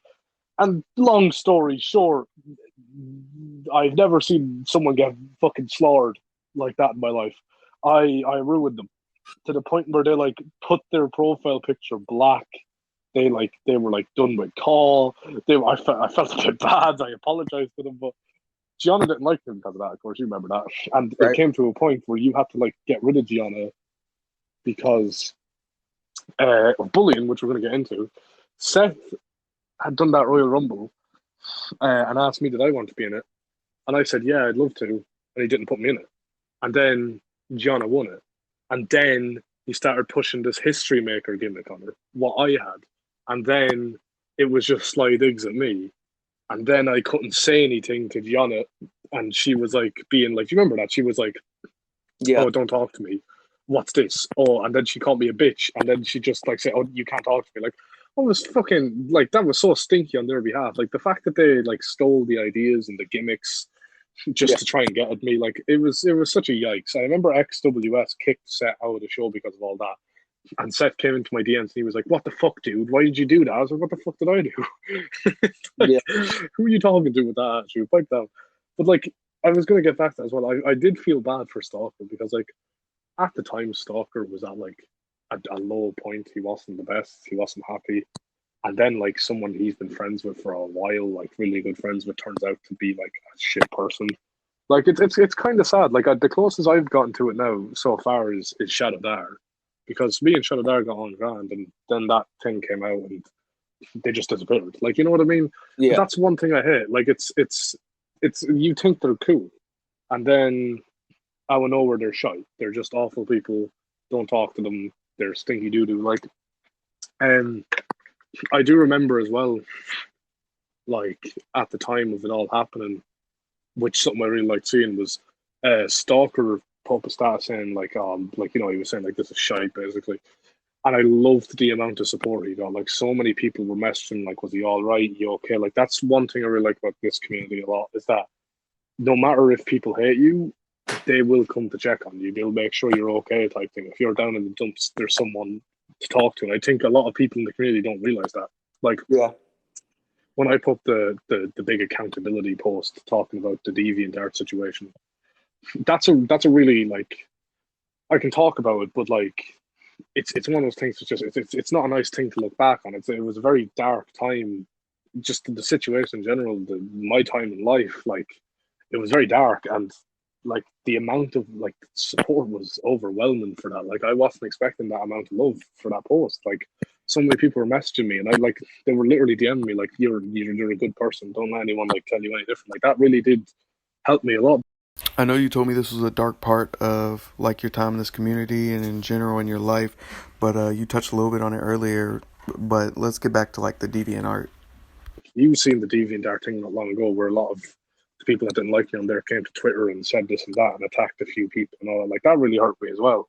But Yeah. like that was such a I know these people are forever going to hate me. They're going to believe whatever they want to believe, and they're going to say whatever they want to say. They could say anything, bro. They could say I killed their dog at this stage. People believe. I don't care. But it's just when they attack other people that just are friends with me, like that's what gets to me. Like you've nothing else to do with your life. Like I know these people as well. Like they're 20 plus. Like they're fucking old enough to know better. You know. Right. Like it's like if we fell out and then you fucking start DMing my friends shit talking to them or some shit. Like no, like you're mature. Like you know you don't do that type of shit. Like Yeah. it's sad to me because even in that whole DeviantArt community, like there's people afraid to admit they're friends with me because they're afraid they're going to get attacked. Like I think that's awful to think about, and I want to dive into the topic of DeviantArt because I think that's a huge topic to talk about on a podcast because no one really knows much about it. Before I joined Call, while I was a teenager, which by the way, don't join a very creepy community while you're a teenager. It's not a good idea. Uh, I joined, which was basically Call, but it's just like women fighting, and it's like, look, this is the shit thing about DeviantArt. People are fucking horny for it. Like they're not making characters. I was in the wrong place completely. Like people Yeah. were just finding it hot. I was like, no, guys, please. Like I got weird comments and everything, bro. And what I remember vividly was that like it was a picture of Nerezza beating someone up, and it was like, oh, I wish Nerezza, or I wish I could replace the person in that image and take the beating and just for the chance to lock Nerezza in a kiss. And I was like, bro, go outside. Wild. Touch grass. So yeah, wild. Like, what do you say to that? Like, wild. Yeah. Right. So, but what I used to be a toxic one. I was a really toxic teenager. I had a lot of drama with a lot of people, which today I'm proud to like say that I've made it up to all those people, right? But last year, around the time of March, one girl in the community who I'll call Hoshi because that was her nickname. We were texting, we were friends. She was 24 at the time, and she started 23 or 24 at the time, and she tells me she was like, "Oh, lockdown's been so shit, right?" Yeah. And I was like, "Oh yeah, it's haha bad." And she goes, Oh, I've been so horny over lockdown, and I'm sitting here like, oh. So like, here's the thing about me: if I'm in a really, really uncomfortable situation, I Yeah. won't address it. I'll joke. I'll laugh at you. I might even agree with you, and then I'll quickly shove it along so we don't talk about it, right? So Hoshi then tells me, yeah, I was so horny that like I was sexting a 16-year-old. Well, I said 16, said minor, and I was like, what? Ha, damn, you were down bad. Ha. Yeah. So after that, then I didn't talk to her much. And I was talking to my friends. I was like, what the fuck do I do? I don't. They were all telling me like, you need to talk about it, you need to expose it, you need to just share it. I didn't have the balls to do it, right? What I Mhm. also knew was she wasn't there mentally, like she was depressed. So after that, she also owed me $20 fucking. And when you're 16, 17, $20 is a lot of money. So Right. my objective was to make sure she wasn't dead, get my $20 back, and then expose her. Right. So I text her like every day for that week. I was like, hey, are you okay? Never responded to me. I was like, hey, are you okay? Every day she never responded. Till one day she snapped. She was like, you're an awful person. You're this and that. I don't know where this came from. She's like, you're this and that, blah, blah, blah, blah, blah. And I was like, can I have my $20 back? She sent me the $20. And I was like, right, have fun with that minor you fiddled. And she said, like, what? And I blocked her. So I blocked her. I then posted to it to DeviantArt, and in her defense, I couldn't win this battle at the start because I had no evidence of this happened. She just said it. But people on DeviantArt, this is a woman, and it's not even a sexist thing. These people are incels. They don't go outside. If you're a woman, you could stab someone on the street and they'd be like, "Ooh, my queen." So they're incels, right? Yeah. I decided to get more information, and then one day this cunt texts me. He's like, "Hey, you talking about this person?" I'm like, "Yeah." Oh, I was the person she texted. I was like, "This is like something you make up in a fucking cartoon." Like he texted me, so I'm sitting there like, "Well, how old are you? 16?" I was like, "Oh my god!" And I played stupid with him. I was like, "No way, that's fake. Show me. I don't believe you." He sent me the Yeah. entire chat, and it's fucking disgusting, bro. It's just, bro. She deserves to be locked up. It's fucking nasty shit. It's nasty shit. There's no other way to put it. It's fucking awful, right? So I done, which I still think is it's wrong that I done it, but I had no other way to do it. I blackmailed her. I posted it and I said, if you don't leave this community, I will share it all. You're fucked. I have it all. You're finished. Yeah. And then she left. Ever since then, we have this girl who I will not name. She's from Germany, my best friend. Just says so much shit about me, right? She Uh-huh. made up everything about me. She said that I called her a pedo because she owed me money. I called her a pedo because she wouldn't send me nudes. I called her a pedo because I don't know, I wanted clout. What else did she say? I tried to kill two people according to her. That was probably one of the funnier ones. I fucking did a lot of things to her, right? Hmm. Here's the issue with this German woman. She's not all there in the head, in the membrane. She, so she's also racist. Um, I've been told by other German people that now I'm not political myself, but the political party she follows is what they compare to Nazis. So she is the complete package of greatness. And I know she's straight up racist because I remember she said in a Discord server, and I quote, by the way, I know this off by heart because I remember it so vividly.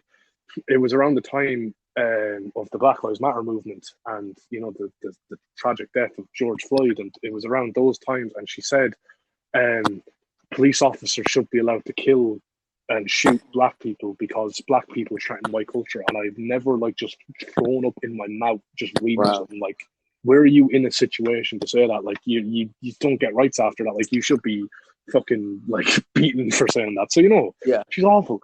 So that's what I'm getting at. They're the type of people that are coming to Twitter sending these hate things. They're all her friends. And what really hurts me is that a lot of her friends that were on her side at the time of this entire situation are friends with me now. And they've all apologized to me. And they've all said they felt like they were being manipulated and they didn't really want to do any of the things.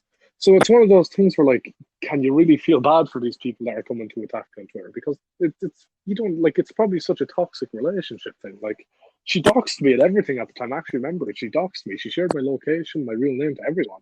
Like, and for some reason, people didn't believe I went to the police like I did. I went to the police and I was told that we could have brought Hoshi to court. Yeah. But she's in a different country. It would have been a long time, and I wasn't there mentally to do it. Last year, Hmm. 2020, yeah, 2020. It was, yeah. It wasn't my year. Like 2020 was by far my worst year. It was my lowest points. Like I even said, and I said it in the accountability post. Um, I'm like I joke with my friends. I'm surprised I'm like still alive. Like that, it was such a dark year for me in 2020, and then we had that added on to it. It didn't help in any way. That's why I left. I took a break from social media, Yeah. and I think this is something that not a lot of people should like take into consideration. Listen to, like, you need to build your life outside of social media. When I was a teen, and I still am, I'm not the most social. I'm pretty anxious, but I go outside. um, Last year, 2020, it hit hard. Summer, around the end of summer, my nan passed away, old enough, like, natural causes. Uh-huh. A month later, I was told that my auntie had been diagnosed with cancer and she wasn't going to make it past May. She wasn't going to see me hit 18. So that was very upsetting, right? Because she was like, in Ireland, when I was getting like christened, she was like one of the birth mothers, we'll say. Yeah. Then I'm going into the most stressful year of my life school wise. It's the big exam years, right? Yeah. So it was a domino effect basically, and like, of course I did, like, I went to a therapist. That's what he even said, it was a domino effect, and I went all through all that, like, fun stuff. It wasn't until February though, I went into therapy because December is when I said to myself, I need to, like, 2021's coming and I need to change. I need to like change it around, right? Yeah. Because December, I really had to sit down with myself in my room, and I started talking to myself, because even like in the post, I said, like, I'm a victim, like, sexual assault victim. I don't like, that's why I called out the pedo. I did something that other people shouldn't go through. So I was sitting there, I was like, I'm becoming an adult now. Like, I'm turning it. I know I'm only turning 18, doesn't matter. I am 18, of course, now. But like, these are like the prime years where I need to really sit down and go, this is where I'm going now.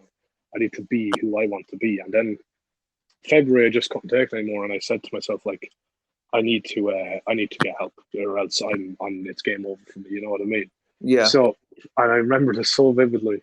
My construction teacher, now I won't name him, when I spread the news, because at the time it was online school. We had online school because of COVID. I wasn't doing any work, and I told all my teachers then, like, look, I'm not doing anything because I'm very depressed, and they all didn't mind. They let me away. They said, do whatever you can.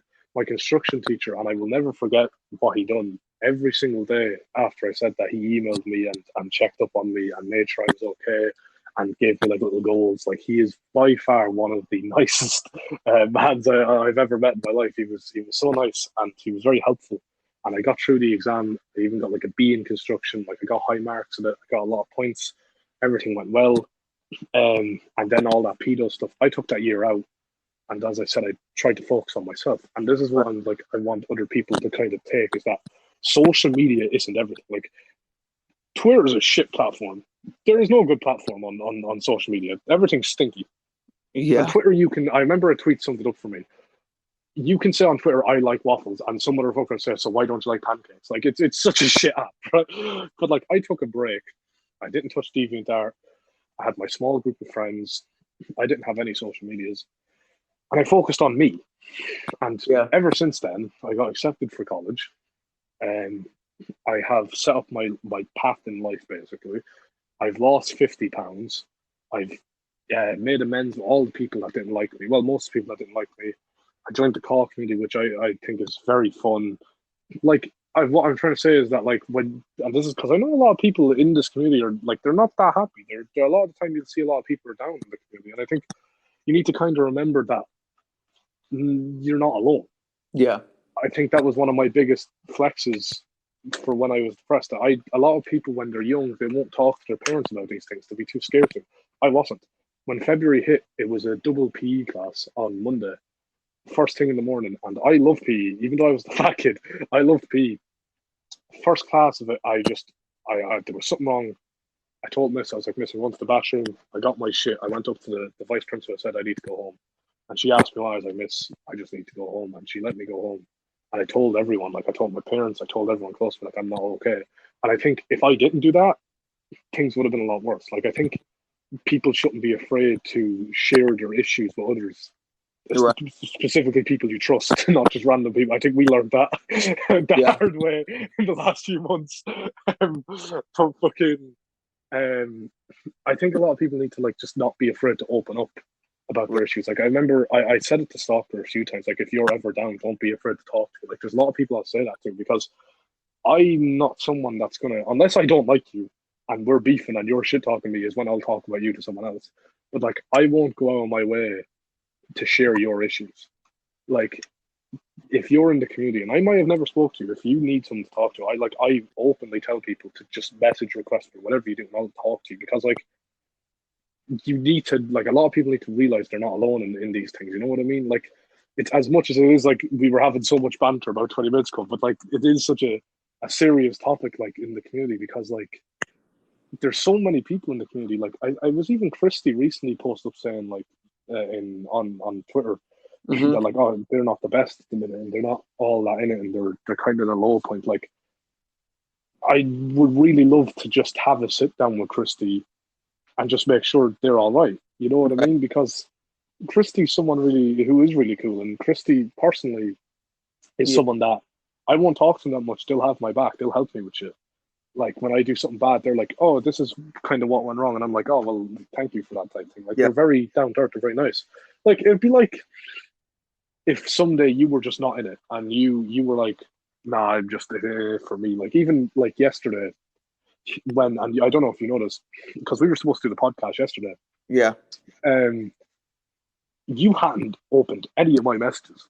I text you at 2 o'clock in my time, about 10 to 6 in my time, and then 7 or 8 in my time. You hadn't opened any of them. So I sat there and I was like, what the fuck? And I text Mike. And I said, Mike, I think there's something wrong. And he goes, what do you mean? And I was like, Legacy hasn't opened any of the messages. And I was piecing together. I was like, Pete just said he fell asleep during the show, so he's not tired, he's awake. Yeah. And you haven't opened any of the messages. And I text Mike and I was like, I think there's something wrong. And he goes, no, don't be worried. I'll try and talk to him. And then when you finally got back, you were like, oh, I was dealing with personal shit. And like, bro, I was on that wavelength. I was like, there's something wrong.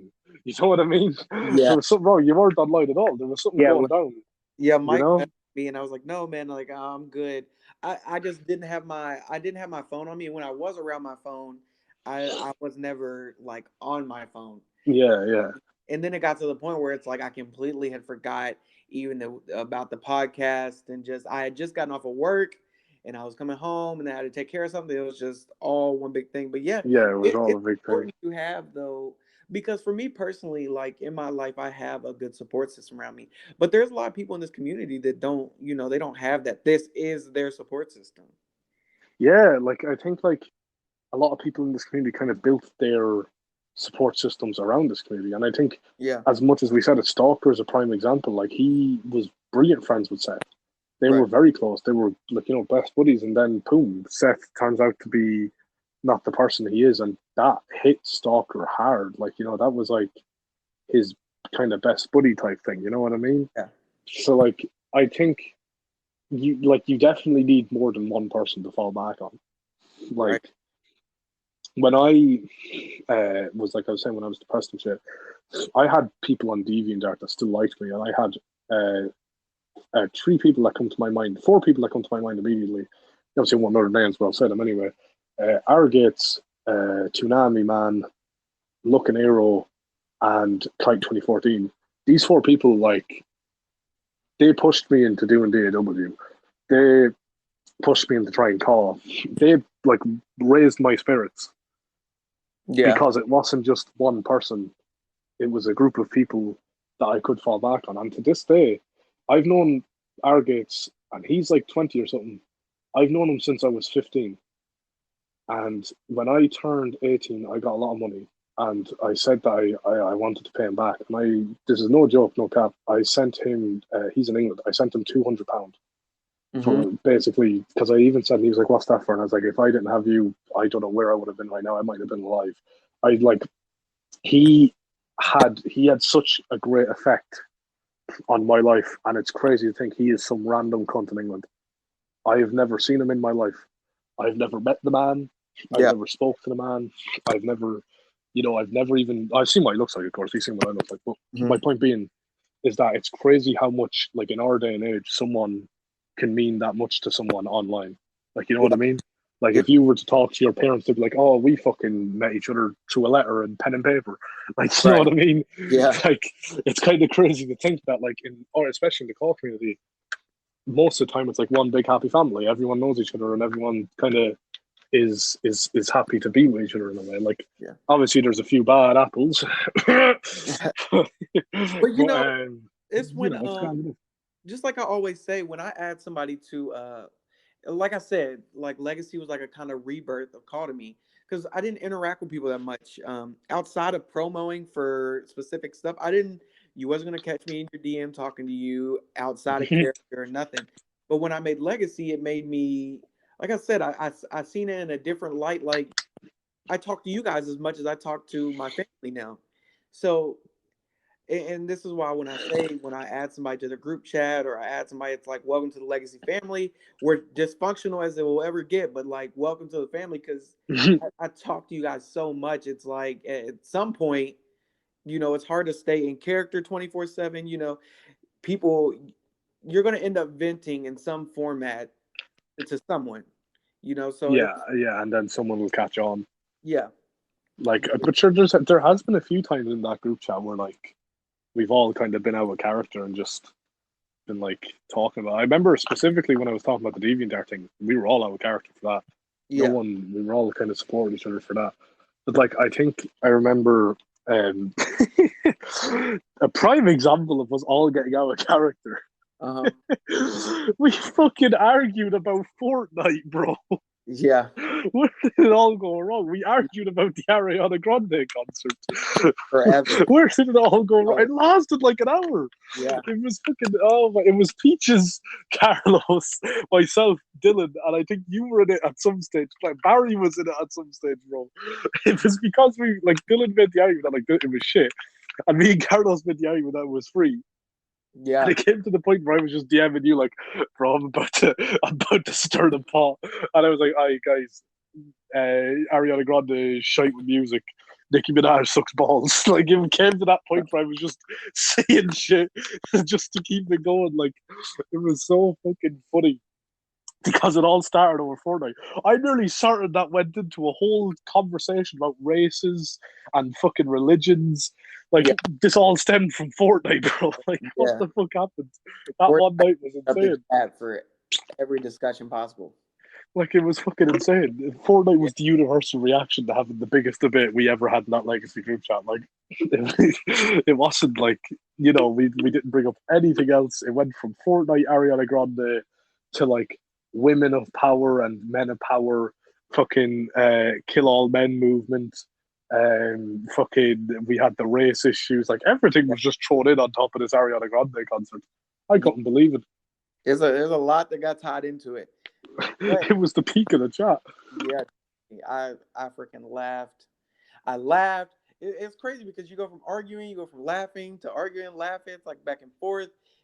But at the same time, like I'm always open for a conversation on almost anything. Especially Fortnite Ariana Grande concert. Yeah. Of course. I think as well. You want my Fortnite or Ariana Grande concert, I definitely can give you it. I think as well, which is still by far one of my favorite things ever that you done was the Ariana Grande. Like you had like that little special moment, and then backstage Nerezza decked her. I think that was the best thing. Because I didn't even. It's crazy that the topic happened. Like I think it was the day before Capital Punishment. Yeah, it was. It fucking was completely accidental because I had already uploaded Capital Punishment to YouTube. Everything there was no. It got me extra heat. Yeah, it was like the day before Capital Punishment. You're right at all. It was the owner of the house, the creator of the house. He was in watching Capital Punishment because the house there was in a title match that night, a tag title match. Yeah. So Ariana Grande was singing, and he said, "Somebody fucking spear her mid-sing." Yeah, I seen it, and I was reading that. I was like, And I laughed so bad because I was like, "What if somebody out of nowhere just came out and speared her while she's singing?" I didn't even think about it like that, but as soon as he said that, I was like, "Oh, we got to do it. Somebody has to hit Ariana Grande." And so the following episode, I was like, "Who else better to give the heat to?" Because you had just came back and attacked Andrea to open up the show. Yeah. It made perfect sense for you to be the one. But like, I remember you suggested it, and you were like, "Hey, I want to give you heat." And like I was like, okay, what? And you were like, I want to have a moment on the show where you like attack Ariana Grande. And I read that sentence, and I was like, is it the year 2021 where I made a character in 2016 or 17 beating the shit out of Ariana Grande? Where did this come from? And I like immediately said yes. I thought it was funny, and it worked. We got heat out of it. Yeah. We did. We actually got heat. So. Um, I think like it was definitely a smart idea to go with it, as much as it was just basically a meme. It was actually Yeah. smart enough to do. But I think as well the entire like return straight into the championship scene, it's gotten great heat. We've got so much good heat off it. So many people are like annoyed that it's all gone this way, and I think it's perfect. And that's something I wanted to talk about a bit there. I said to you my favorite match was the Nez versus Andrea one, because a lot of people predicted it. It was as much as it was a fun match, or not even fun match, but a fun build. It was predictable. We all kind of knew the Nerezza was going over. We knew it was happening, and you made the match completely one sided to Andrea, to the point where people started to second guess the outcome. That's why I liked it so much. And Peaches was so fucking pushed on it, and then she goes, "I don't see you winning this. I don't know how you could do it." And I was sitting there like, ah. Well, here lately, like I said, and it's noticeable. I think anybody can tell when I'm using and when I'm not, like when I'm truly using and when I'm not. Because when I first started Legacy, I did not use her anything. It was absolutely just CPU versus CPU. And if I did want a winner, I would just have to restart the wait match. until you got it. And then I realized, and honestly, from watching our pro and seeing like all these great matches, I was like, I'm not going to be able to do that. I'm not going to be able to edit it in different cutscenes. But as far as me doing the matches against a CPU, I can do that. Make it a sim match. So it was completely unintentional that Andrea did that to you.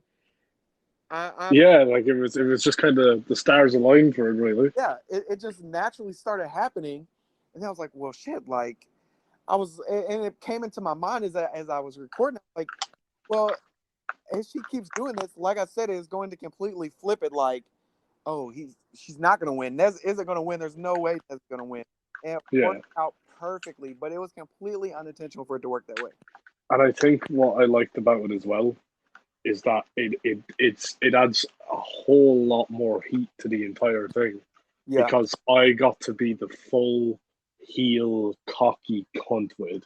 I got like, people were like, she dragged your ass, you got destroyed, and I was like, who won? Who won? Like, and you get to, it's so easy to generate heat off of it as well. Yeah. Which is like, I think that's it. It just, everything about that match made it perfect. We had the hype video, we had the entrances, that's what I was going to bring up. Yeah.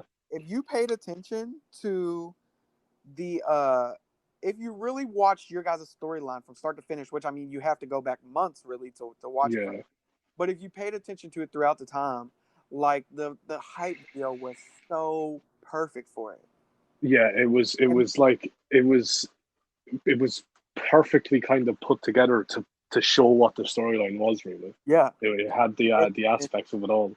Yeah. And that's why I emphasized it when I commented, because I was like, if you did not pick up on that, like, there's no way. If you have not followed Legacy, you have not watched enough Legacy to be like a supporter of Legacy if you did not pick up on this hype video. Because sure, like, and then you're wanting like the reference is like you're wanting to get back on the team. Yeah, I have to cut across. I actually really like that edit where it was like when the devil, what was the lyric again? All the big stuff. And even God herself, what was it? Wants devil on the team, wants devil on the team. That was it. Even God herself wants whatever on her team. I really like that little edit because it was fucking God herself was Andrea. The devil on the team was Nez. Yeah. It was predictable, but it worked. It just worked so well. It played out. It worked so well, yeah. It was like it became a moment where you didn't know what was actually going to happen until it happened. And in my opinion, it became it's probably my favorite match that I've done. I think the hype like topped it off. And like, you know what was even funnier about it as well? I remember Barry in the comments just being like, "Nerezza, stop no selling. Like, you're supposed to be concussed. Stop it." Like, people thought she was dead. It was perfectly done. Like, there's no two ways around it. It perfectly kind of it had everyone not believing Nerezza was going to win it. Yeah. So it was what we needed for it because everyone at the time was like, "Yeah, Nerezza's winning." Yeah. And I don't think it was really anyone's fault in particular with my promoing or like you like hyping it up, because I think like with me being in the group chat and with like the cockiness and like with just kind of how it all kind of came about, it made it seem believable. But like one thing I actually really liked, which is a very underrated aspect of it in my opinion, is we told so many people and made them believe that me being fired wasn't planned. We Yeah. actually had people believing that that was like a work Yeah. and for a shoot, I should say. Everybody was And like, yeah, everyone believed that you just fired me and I didn't know. yeah. And you know, Even to the it point where I sucks unfollowed you and shit just to make it believable. yeah. And it sucks to I had to share it to a couple of people for storyline purposes. But outside of that, yeah, nobody knew. Everybody was like, Nobody knew. upset. Like, why did you fire? Especially Alina. Alina Valentina was like, I'm really sad, like that you just fired Nez like that. Like it was perfect, and I hated that I had to sell it. Like, yeah, sorry, but like, but it worked out so perfect. Mm. And like Alina's very nice by the way as well. I wanna give a little praise to Alina. Alina's very like nice to people. I think Yeah, her kindness. I hope her kindness doesn't do her dirty because they're very nice to people. yeah, They were very nice to me all the time.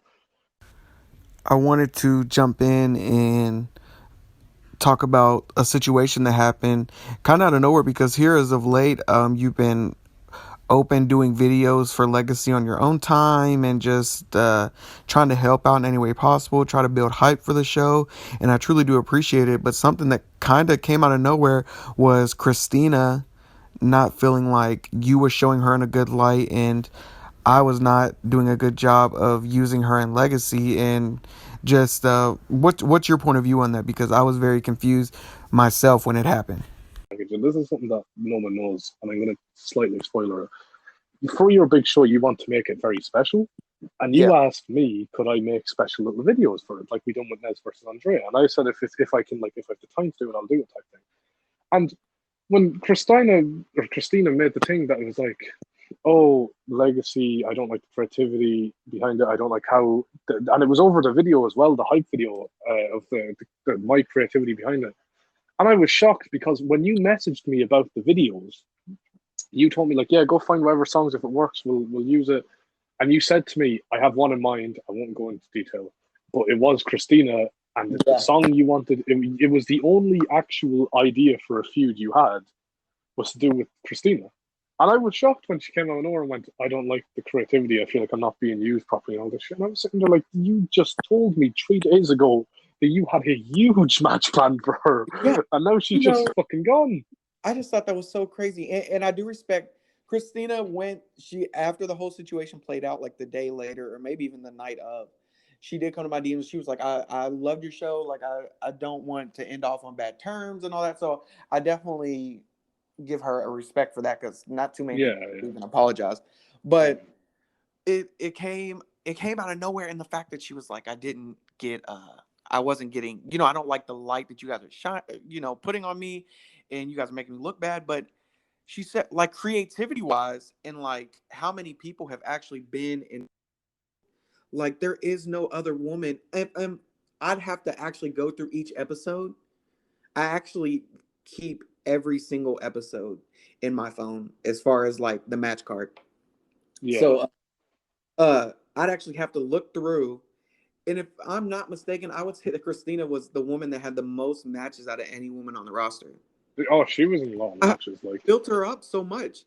I put mm, her over Gianna, which she won against Gianna and whoever lost was leaving the company. She beat mm. Gianna. She beat Peaches and Kinky Tammy in a triple But threat. sure, her last match was a championship match. And Yeah, I will, now that we're here, I'm saying it to your face. Shouldn't have been main event. Suck my cock and balls. No, it should have been Nez and Andrea because, and no offense, the match was cool and all. it felt very short because Nez versus Andre was like 25 minutes long. You boofed the fuck out of the championship match. I still stand. I will die on that hill. We should have main evented. But I do, of course, agree with what your point is. It was the championship match. Yeah. Well, fuck you. It should have been me. What Fucking I dickhead. wanted to talk about with the Andre and Nez that completely accidentally happened, like just a glitch in the game, was when you The fucking ring, the troll, bro. Stop! Why didn't we talk about that sooner? I fucking flung her like 15 feet. Yeah, threw her That from one was side of the ring to insane. the other. She slid out, and it looked amazing, even though it was a glitch. It looked fucking sick, and it was like one of the only few offenses I got. It was the fucking memorable one. Another Yeah. spot I liked as well was the outside one where Andrea done the stomp onto the ramp. I thought that was really cool Yes. because it was towards the end of the match, and it was believable to like put it like that was going to be like the closing moments of it too. I really liked a lot of the spots.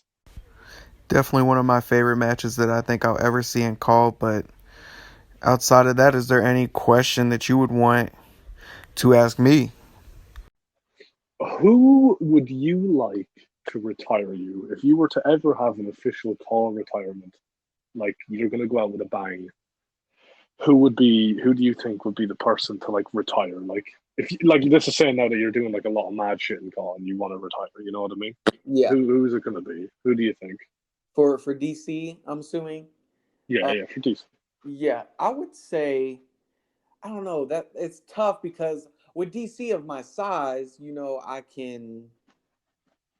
can go against somebody as big as me. I think I could do cool stuff with somebody smaller than me. My final match would have to be a sim match. I have to make some crazy, Oh yeah. No, crazy, we'll crazy say it's thing. definitely like sim shit. Like Yeah. you can like add a lot of crazy shit to it. Like But if no I doubt. had You to, can even if you want also just throw in type of match as well. If you really yeah, want to go into detail, just throw it in there. I'd have to say probably Devin Harrell. Really? Yeah, is who I would. Ooh, So Devin. My man's bro, he was fucking smoking me in the chat like yesterday. I need to come up with some better comebacks. He was actually abusing me. Devin's a surprising choice. I wasn't expecting that, to be honest with you. yeah, I'm not gonna lie. I didn't think he would be the retirement match. Why would Devin be the retirement match? I say Devin for the fact of because I really do believe. Now, obviously, I think Devin's call looks older. I believe he's 19 is what we're shooting at. 19. Now, All right. and I say it if you watch, like I said, if you watch the KBI, it really gives you an emphasis on how big I was on Devin. In the KBI, Yeah. completely unplanned. Whoever won matches won. But uh, he came up with he's the chosen. He's young, the youngest to be as good as he is. He's won so many titles at such a young age, and I truly after that tournament I believed it. Like his move set and everything, I was like this on great matches. He probably put on the best AI versus AI match if you watch his versus Bryce Canyon match. I believe it's if it's not in the first round, it's in the second, but I believe it's the first round. Yeah. And his call is just amazing. And I mean, it's fair enough. I've kind of built DC up now to a point where I'm on the brink of him retiring. I think I'm going to give it like maybe 2 more 2Ks.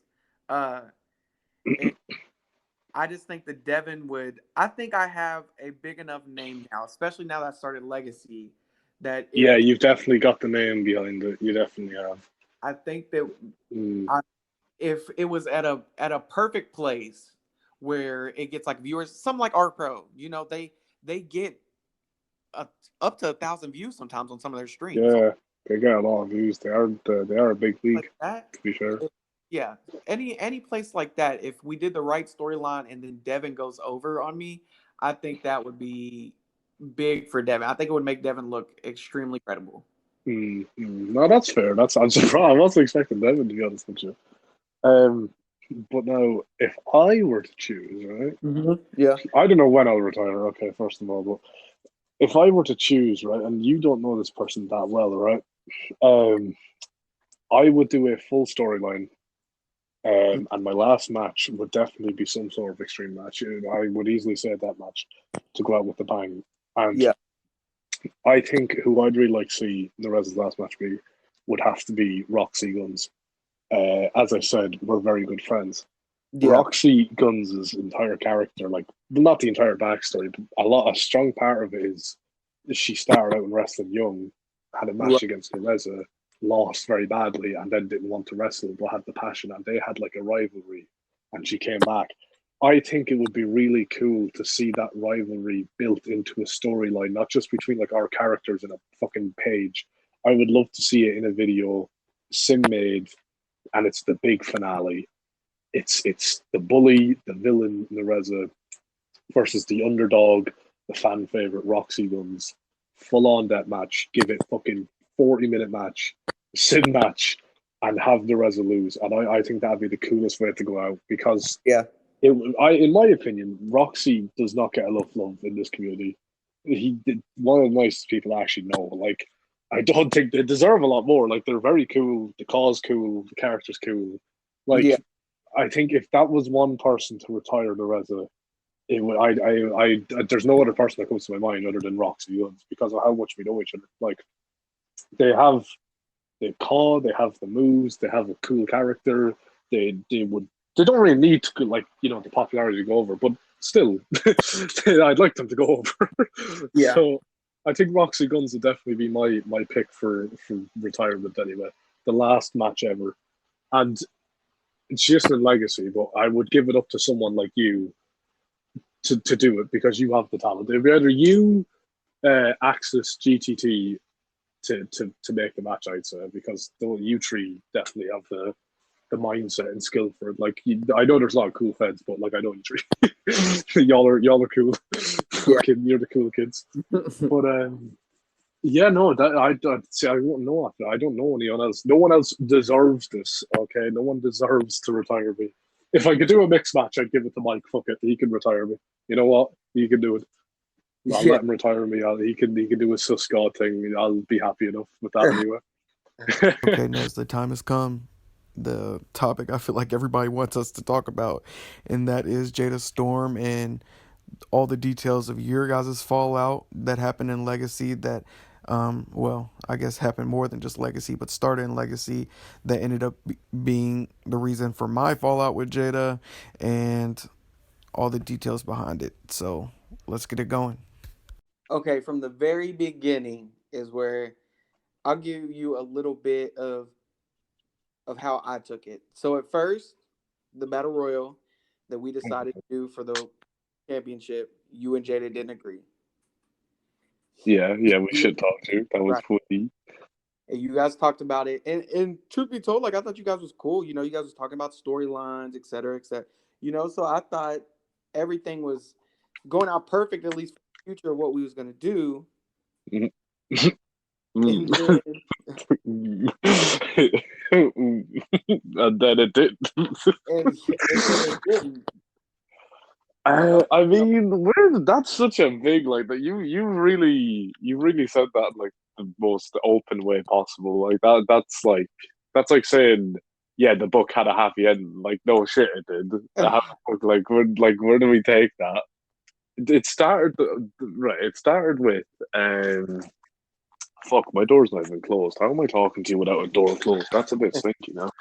There we go. It started with the battle royale, as you said, and the original plan was I was supposed to leave, not get fired yet. It was leave at the start, and then come back, and Jada was supposed to be champion and be a transitional champion at that.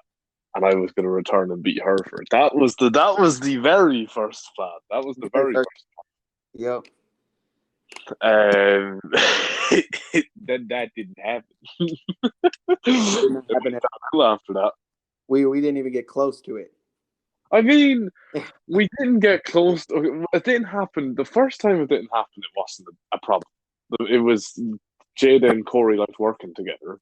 So you were like, yeah, look, we're going to change the plan around a little bit so they can work together more. And I was like, damn, shorty, okay, that's fine. What am I going to do for this month? And then you were like, okay, we're going to have you face Andrea. I was like, oh, okay, that'll do. But that was fine. It was, I don't know where, see, as I remember, like, I don't know where this sudden change of heart came from. So Well, I do, but I don't know most of it. So I'll tell you my perspective and what happened on my end. So I don't know. See, the only part I'm confused about is I don't know if Jada and Corey had a conversation. Something switched up to where Corey Jada wanted to, switched on me, and we know yeah, why. We know why Jada switched, right? We right, we we remember that. We don't know why Corey switched. yeah, And the easiest tactic, well, not tactic, that's not the right word at all. The easiest theory is that she had a conversation with Jada right. because She no one else did, knew about the situation, keep in mind, yeah, at the time. So it had to be like we didn't say anything to her. right. So So Jada, I'm assuming, and this is just like I said, I'm assuming nothing guaranteed. I'm going to assume, like you just said, Jada went to Corey after Jada felt like you kept on trying to just join leagues and beat her. I was following her. I'm her biggest fan. Yeah, biggest fan. And then, but there was more to it because Jada said that like I shit talked her and stuff. Yes. And see, Um, and she had a quote for it as well. That was I remember that she had the whole what was it? I because I remember, yeah, she said I was following her around, and I made the joke to someone that I'm following her to PlayStation, and I'm on a PlayStation 5. She's on a PlayStation 4. But have I passed her out? I ain't fucking following shit. So, so she like quoted that, but like there was somewhere in between that and us where Jada and which we believe Jada said something to Corey, yeah, and then Corey didn't like me. Now we don't know what if they even said anything right, because it was out of the blue with Corey. Even you were surprised with Corey because right. we knew Because Jada didn't. Corey, yeah, Corey had been down like the whole time with the story, and it was even more We're, confusing. we're, we're even we're even lying about it as well. She wasn't just down. Corey was like going head over heels to have me included in the story because I didn't Yeah, want to be a part of it from all the drama in it. I was like, no, right. I'm done. Don't put Because me in it. okay, let's go over that. So it was But supposed to go. I think the easiest way to summarize that is it was supposed to go as like what we said. They were going to get a little bit of time, and then I was going to return and then fight Jada, and Yep, then for our match, Corey was going to attack one of us anyway and ruin the match, and then it was going to set up a triple threat match, and I was right. going to win it. I remember that, and Yep. then And you remember I at didn't that, like that idea that much, didn't I? Not if I'm not wrong. no, you didn't like it, but I mean, well, at first I feel like you didn't, but Corey, she pitched it was a hell of a pitch. It worked for everybody. Yeah, And I think Corey pitched a eventually man. you was like, okay. Eventually you was like, okay, because I mean, it still ended with you becoming the champ. Yeah, it took a lot of persuasion with because and the reason that like it was a good pitch from the start, but the reason I wasn't behind it was because of how much we went through just to get a pitch to work. Like we Yeah, had our ideas and then we had to change it up so much and there was so much like drama from it. But the huge takeaway from it was that Corey went like head over heels for it. Jada did not give a shit. Jada was like, no. you're not a part of it? Okay, cool. Yeah. You know, What Jada's issue fine. was not Jada disliked you, but it wasn't to the degree as what it is now. But Jada wanted to just have the title longer than what Yeah, Corey. she wanted. Yeah, that was actually that just popped into my head. That's what actually started everything. That's what actually started the downfall of everything. You popped into my head because she did not considered my return, and Yeah. she was unhappy that her title reign was going to be so short, and then she didn't want to have a title reign at all Yeah. Which because I thought it was ridiculous for you to yeah, come back and then not get the title.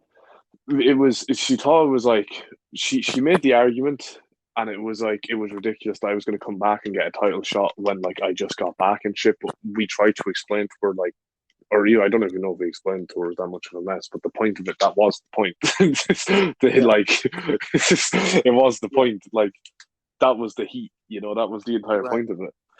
But I remember when that entire conversation happened was when I was like really like I wasn't going to give her the chance of day anymore. And I was there like you're either in the storyline or you can fuck off, Yeah. and she You're fucked not. off. She left after So that. look, Well, and after that, but you know what I mean. Yeah. And I mean, that's essentially like the whole back and forth. But in my opinion, I just think it was all just miscommunication between you two. I don't think it was miscommunication. There was miscommunication, yeah, but it was definitely like, in my opinion, Jada wanted the things to go her way, or it was the highway. Okay. I can see that. We worked, and this is the thing that Corey and Jada never like grasped. They never listened to this either. We worked around them because since day one we had this idea. It was always going to be Nerezza as the champion in some way. You always had that. Even when I wanted to leave numerous times, you were like, "No, I want to like put the title on you. This is the idea I want to do." Yeah. And originally, they were never supposed to have that much time. Corey was not supposed to be champion for that long. I mean, if we went with our original idea, it would have been 2 months, maybe 3 months at most. And Yeah. then Jada was going to be a 2 or 3 month champion. And then it wouldn't have been, I remember I said it to you, we wouldn't be hot potatoing the champion then. Nerezza was going to have a decent run with it. That was originally the plan. But because you told me they enjoyed working together, we prolonged it and changed it up for them. Yeah. And that's something that they That's just essentially never my goal. So Yeah, that's essentially my goal, though. I try my best to accommodate people, and that's what threw me off so bad when Corey switched up. And I never know, and I'd like for Corey to eventually down the line, maybe even if she does a podcast, because I'm pretty sure I've offered. bro, I'm gonna I, get slandered. I'm gonna be beaten. It's game I've offered over. Corey the opportunity, so we'll see if she does it down the line. But But see, like we had no explanation. It was yeah, out of the blue. And I remember when I don't know what she said to me, but they were like it was like very like, oh, you're this and that, and I was like, oh shit, I'm sorry. Like I didn't really like I to this day I don't know why it was a sudden turn. yeah, I don't But know exactly what I the. think the theory, the strongest one is Jada said something Yeah. because I Well, mean, we do know the I'm just part where Jada said something like you didn't think Corey was going to be a good champ or something like that. yeah, no, we said that in the shit talking, and I don't take that as an argument point for Corey changing up because I told Corey that myself. I remember when you first, I even said it to you when Yeah, you first done this wheel and this battle royale. I said this is gonna be shit. This is like there's no build to it. I don't have any faith in this. I have no like. I don't think this is going to be good at all. And you were like, no, trust you. And I remember I'm not quoting myself, but it's something similar to this. I remember I told Corey, I was like, when I originally seen what was going on, I didn't think it was going to be good, but you've knocked it out of the park. You've done amazing. Like, you know what I mean? I praised Corey in the yeah, DMs, so I don't think it had anything to do with that. But like, yeah. even if we were to go with the argument point, Jada ain't, an angel in it, bro. We shit talk the fuck out of you, bro. We slandered your name in the DMs, like. Jada wasn't happy with creative decisions. Jada wasn't happy with like her time on the show. There was a lot of like bitching basically, and I was just there like, Well, yeah. I tried to just get information. I was texting you like, yeah. hey, what's going on? And I was with Jada. I was like, yeah, so this is what's happening. And then she was like, that's fucking shite. And I was like, it is fucking shite. Fuck legacy. And But, you know the thing you too know, with Jada, she made it seem, at least what I get from what you just said, she made it seem like I didn't want her on the show, or I was struggling to find a way to get her on the show. But I asked her, I said, um, who do you want to face? Like, who is somebody that you're interested in, somebody you want to promo with? Because I always try to give somebody a matchup that they want. yeah, Anytime it's a title match, I want the title match to be somebody who is choosing someone. Vice versa. Like, I want you guys to work something out. I want to have a great storyline for like a each. storyline, yeah, like a Yeah. planned thing between each other, like. But where we pushed it back a little bit, because like I said, Jada want to go against Corey immediately. But where I did the alternative battle royal for the people who wasn't in the first one, because fortunately we had like a perfect roster size almost, where almost I'm every nearly certain I wasn't in that battle royale for the storyline purpose, was I not? Have I been stupid with that? no, yeah, I for the wasn't in it because the story, because I yeah. was like, fuck this show, yeah. Yeah, you And had the Casey, perfect roster because I was out. and Fucking dickhead. Casey had won that battle royal, so that had to happen. The Corey versus Casey match had to happen. So Yeah. automatically I had to push Jada back a month. I just automatically from that, because from towards the beginning, maybe close to the first pay per view, Corey and Jada had told me that they wanted to do this rivalry, and Mm. that's where, at least my end, that's where I believe that like Things going that's where naturally. Jada and Corey started to kind of start flowing together as wanting to make sure that they wanted out of it. And like But you like, said, though, Corey went out of her way to make sure that everybody got what they was wanted. happy. Like, it wasn't like we can't, like, the only thing we can say about Corey is she switched up. Like, we can't say anything bad about Corey. Yeah. Corey made it like she tried to make it perfect for everyone, basically. Right. But like, I was in the mindset where I was sick of it. Like, that's why I wasn't on board to do it, because with the amount of like shit we had to go through. Like, I even remember, and this is something I remember. Look, I'm snitching on you here. When they made a group chat with you, Yeah. and they were like complaining about me, and you were telling me like, "Hey, I'm going to add you to this group chat," and I was like, "What's going on?" And you like literally just went, "Hey, they're like shit talking you. They're not happy with you," and I was like, "Okay, I'll play stupid and see what happens." Jada was in that group chat. Fucking, she was like saying anything about me, like, fucking whatever she could get out of her system. It was rough. And the second I got in the group chat, she said nothing. She went dead silent. She wasn't in it at all. Even in that conversation, I said, "Jada, you had a lot to say." I was like, "Yeah, you had a lot to say." Like, I couldn't, and I don't get this logic behind her. She will shit talk the fuck out of you behind your back, and then if you do it to her, she's like, "Say it to my face," and she doesn't let you say it to your face. And like, it's crazy.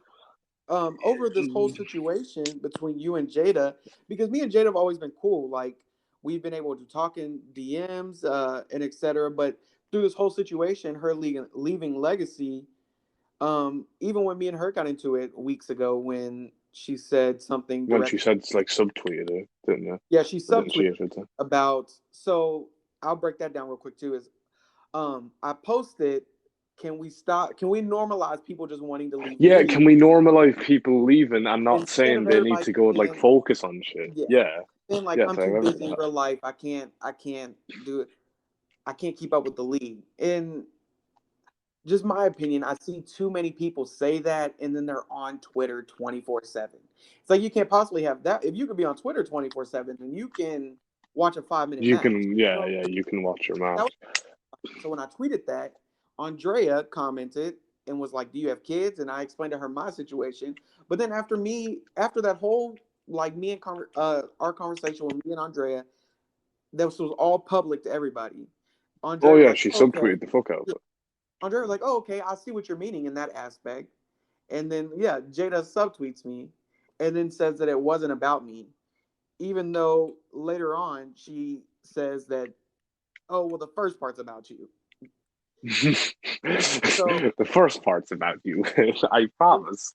And what really irritated me is that Jada said, she was like, "You act like we talk to each other. You act like," I can't remember what she said. "You act like something." And I can't remember. It was directed to be like, I know she said like goo goo gaga because, bro, she maybe she thinks. But like, I wanna point out as well, I do not get her logic, because when she left Legacy, she tweeted like, "This will be my last match in Legacy," whatever. And why it happened was because you didn't give Jada the like opportunity to basically get her way, so to speak. Like, she wanted to shit talk me. She wanted to like fucking argue with you over me, and you put your foot down on it, saying how she was in the wrong. And it wasn't like you weren't insulting her, or you weren't like going too far. You literally like said it you said it bluntly. You said what she was doing wrong. You said like how she was being like a dickhead, basically. And that's when she was like, "Oh, that's the case. That's this. All right then." Like, that's the thing about Jada. She will start something and then victimize herself for no reason. And I think that's why I won't say nobody, but a strong amount of people in this community don't like her. She's not willing to.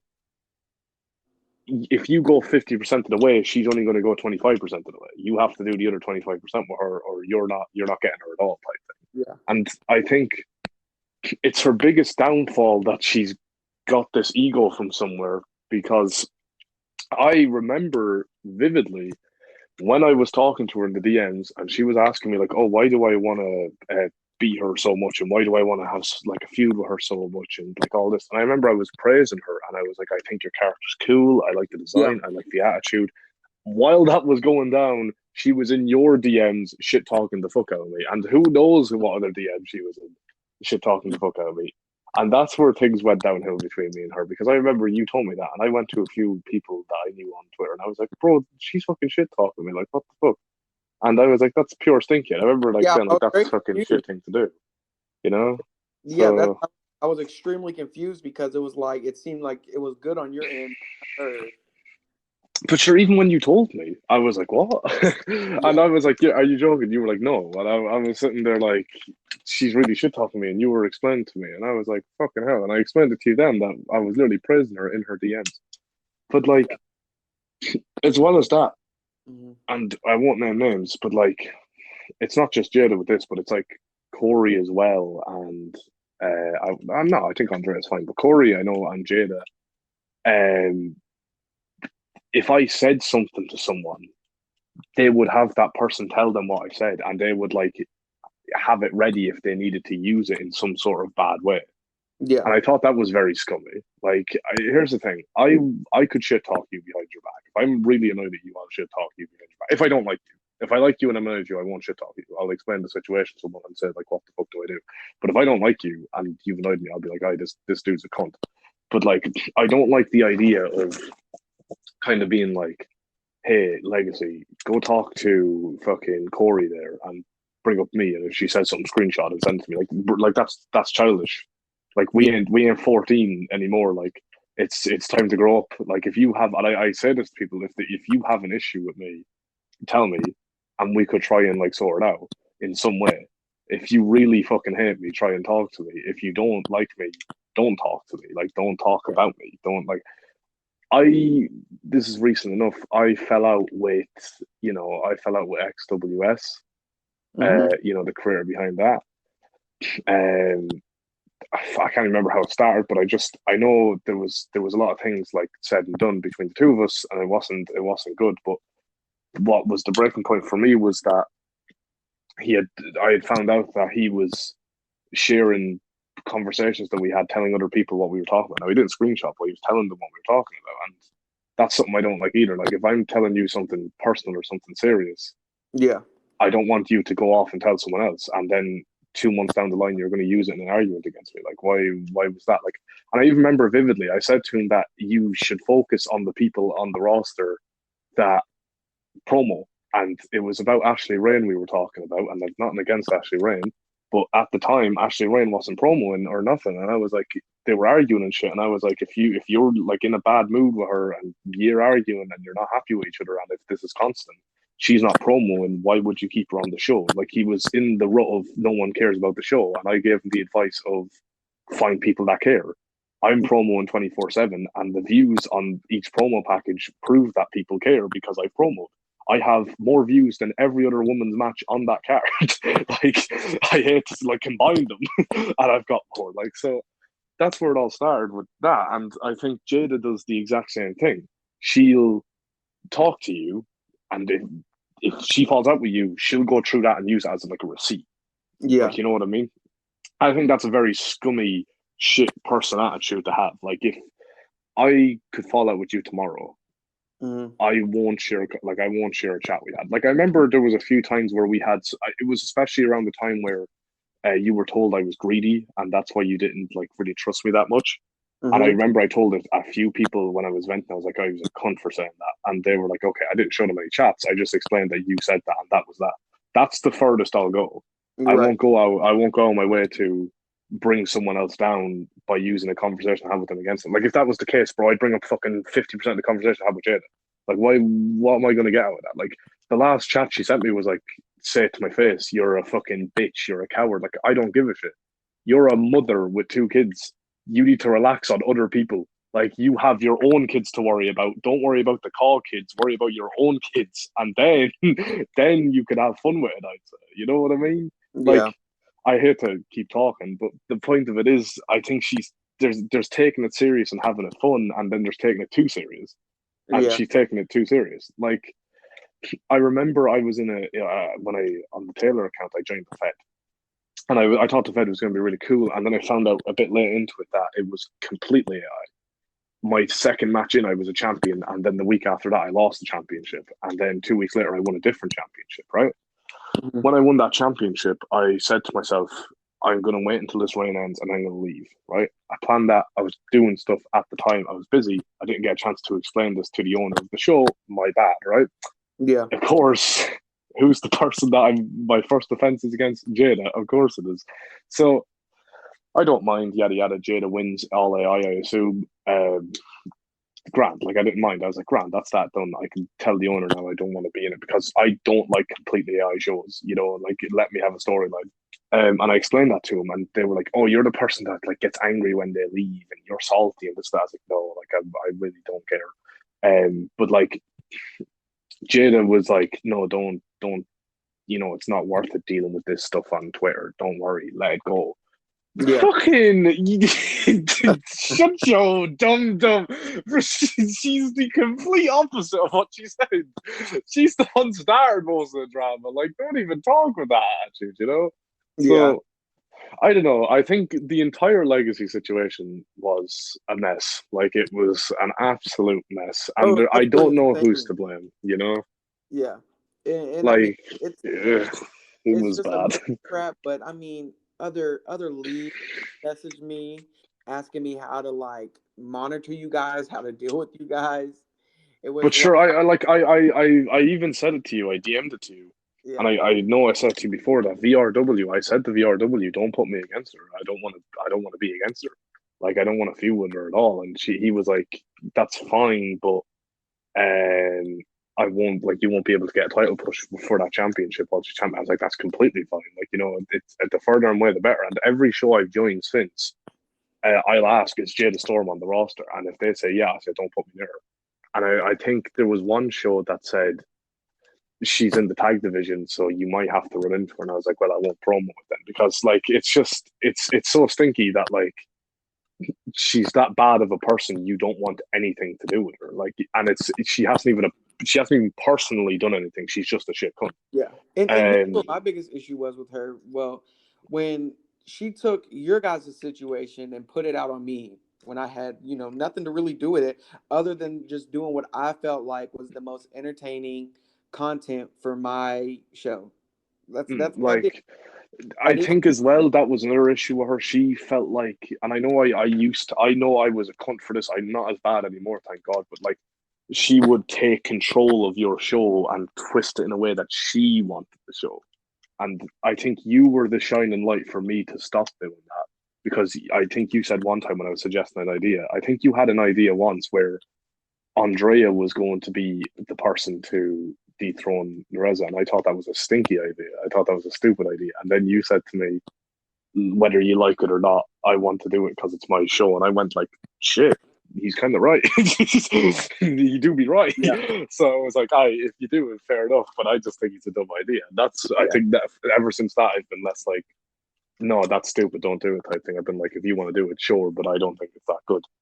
But like with Jada, it was, no, that's stupid. Why are you doing that? Don't do that. Do this, do that. Yeah. Like, And she's very controlling, yeah. basically, is the But she summary of painted it. the narrative like I was super against her, and I really wasn't. I literally tried everything to accommodate Jada. almost everything she was Mm. doing, other than losing to you. That was the only thing I could not accommodate. But And sure, then, even at that, when you set up that originally, when it was going to be the Jada versus Corey versus Nez match, yeah, you said it was going to, like, there was no way in controlling who was pinned. yeah, And she put her foot down on saying, I'm not being pinned by Nez. I don't care. I'm not being pinned by Nez. It's Corey being pinned by Nez. Like, I don't know how you can. mm, I just don't like it's the real thing I just don't get is how you can be that stubborn about something, yeah. like about a Well, because pinfall. yeah, like I said, when I put these matches together, it's usually me versus CPU. So if I see a spotlight to do a cool, move or an opportunity to do a highlight, somebody jump off the top rope, anything. If I see a little opportunity like that, I'll jump into the game myself. But And then when it do comes it, down yeah. to it, I don't decide on who is going to get pinned and all in a multi-person match. Obviously, in a singles, I can do that, but In a Yeah. multi-person, it's up to AI then. Like, you kind of just gotta hope for the best of that. Yeah. Unless you somehow script it in some way. Like, if you do like highlight reel shit, then it's it's all AI. But like, as well as that, like, I remember fucking when the Jada stuff happened, and Corey said that I was manipulating you, and Jada said I was manipulating you, and they said nasty shit about me to you. But Yeah. like, I see. I'm afraid I'll get cut off like the last time we done this with the app. But I'll just, if I'm silent, I'm silent. I'll fucking find the message she sent me, and it's a long ass message of her just being like, "You're a bitch. You're a psycho. You're this. You're that." Like, hold on, just tell me if you can hear me. Can you still hear me at all? I can still Oh hear my you. god! Oh damn! Let's go. We got Flex here. Here it is. She said, "I know I'm literally being a hypocrite at what I said 2 minutes ago about not reading chats, but like, it's Jane and Storm. I have no respect for the woman." So, so she said, "Now keep in mind, the last message I said to her was, look, I don't get you don't like me. I think it's best we both don't talk to each other. VRW was nice enough to split us apart. Legacy will do the same after our triple threat. So let's agree just to stop talking about each other instead of being so negative towards each other and annoying each other. Does that sound cool? There's no point in us fighting, yay or nay." And that was on the 22nd of, let me do months, July. She texted me then on the 5th of August. So she didn't even respond to that. She didn't. No, she did not respond to that message. Okay. Keep my. You cut out. Oh no! What do you mean I've cut out? Now you're, No, hold on. Am I still in it? Am I yeah, still there? you're Okay, I'm on a timetable here for this shit. What the fuck? She said, "Keep my fucking name out of your entitled, spoiled, childish mouth. Who the fuck do you think you are? Let me tell you the truth about yourself. You're sad, pathetic, and delusional, a weird bitch who quits when you don't get your way, leaving a feds because you lost a match and following people to another league to get more undeserved spots. You talk mad shit when you think no one is going to tell me. Miss me with your two-faced victim bullshit. You got legacy fooled, but not us. None of us want to work with you. We got stuck with you in a rivalry that has nothing to do with you. You're not leaving feds because you're getting busier. I've been told by bookers about the childish shit you've pulled. You leave when you're not being handed shit. You've been here less than a lot of girls and you think you deserve more than them. You make me sick. Leave the angle again, bitch." I don't know what quote that is. She quoted that, but that just ain't even me, chief. "Funny, you got the balls to say it in a chat, but not to me. Weak ass bitch. I leave that angle because I refuse to work with a selfish brat." cut out again. No, don't cut me off. What the fuck? I have I have time intervals to say this. Hold on, I'll go back a little bit. "Funny you got the balls to say it in a chat, but not to me, weak ass bitch. I left the angle because I refused to work with a selfish brat. Buying art like you got everything already. Get a fucking life. I'm a grown ass woman and a mother. And for you to think that I answer to you in any shape or form is laughable. Go cry about being buried or some dumb shit, because unless it's handed to you, you're not as good as you claim to be. In character is the textbook excuse for being an asshole. This is why I and others refuse to work with you. Fuck off, and I will be saving a screenshot because you're a pathological piece of shit. Keep Alexia's name out of your fucking dick suckered too. Now go play the victim. I don't give a fuck." There's a lot to dissect in this. First of all, last time I checked, Alexia ain't liked anymore because she was outed as a racist. So good job, Jade. 10 out of 10. Fucking whoa. I remember when that all happened and I thought about the message. I was like, well, that age, well. But what I loved as well after that message, I think it was a day or two later, she left Legacy because she didn't get her way, which was very funny. You're texting someone, insulting them, trying to get some sort of moral high ground. Like that to me is the sign. Like that's what I done when I was 15, when I was a toxic little cunt. Like that's to me is a sign of you desperately crave attention and you go out of your way to get any. It's like any publicity is good publicity type thing. Like you're going out of your way to get this attention. Like saying this shit like I have you raft and I have you fooled, and a lot of people don't want to work with me, And it isn't a thing. No, it ain't. It's a lot of stinky doo doo from her. But like saying a lot of people don't want to work with me, and when I think of that, I'm like, okay, that's your loss. I don't give a shit. You want to work with me? Don't work with me. Like I don't care. Yeah. Like, oh no, Jada's friend doesn't want to work with me. Whatever shall I do? Like, damn, the two friends she has, fuck, I may never recover. Like, you know what I mean? I Yeah. thought that it was funny. I was a bit hurt at the start, but then I was like, no, this is Jada Storm. Like, this is kind of Now funny. I You know, remember you so told me that they told you that I had you wrapped around, or that you had me wrapped around your finger, yeah, that's what and hurt me. That's what yeah, upset me when they were like kind of which manipulating you. yeah, and I never addressed it with them until eventually, and this happened weeks after you had told me. Yeah, Eventually, they did ask, or they did DM me to say that, and but I told them too. It's like I'm doing what I think is best for the show, and not what's best for individuals. And I think it's crazy because if they knew me and your story from start to finish, you could clearly tell like it that that's was all not wrapped around manipulation. your finger. We No, disagree as much as we agree. bro, when we first like we met in May, and I'd say it wasn't until July we were friends. Yeah. Like, you know, there was no manipulation. But like, what's crazy to me is that like she she said that shit about us, right? But like when you look at it now, Hmm. and it's one of the craziest things to me anyway, because I've been in situations like this before when you do shit like that, when you're that toxic, and when you're this and that, you're not getting your way. Yeah. It almost comes off as that like how she done it was her way or the highway, and if you didn't do it, she was gone. You know what I mean? You're not good enough for her if you're not doing it her way. You And know what I've I mean? heard that by a lot of owners. Oh, by a lot of people, yeah, a lot of other people, and that to me is a type of manipulation. You know, she's someone to talk about manipulation, but like when you're in the attitude where it's like, oh, you're not doing what I want to do. I'm not your friend anymore. Like Yeah. you're And, not fucking coming to play catch right. with me. And the You're not the coming to my crazy birthday thing, party. Like it the makes no crazy thing sense. is how quick she's able to switch that narrative. Oh, she is so it's fucking shocking. And She like I said, when changes me and so her, fast. yeah, when me and her got into it, it was she said she made it seem like I was never like I never talked to her, I never cared for her or anything like that. But me and Jada before your guys' situation was always 100% talkative. Even when you and her was getting into it, all the time I was in Jada's DMs. Not only just because your guys' situation, but just if I ever thought she kind of felt bad or anything like that. Like I always asked her like, "How are you?" And I'm not asking. Yeah, I wish I can have the screenshots of it because where she blocked me, you won't see her replies in there. You'll just see mine.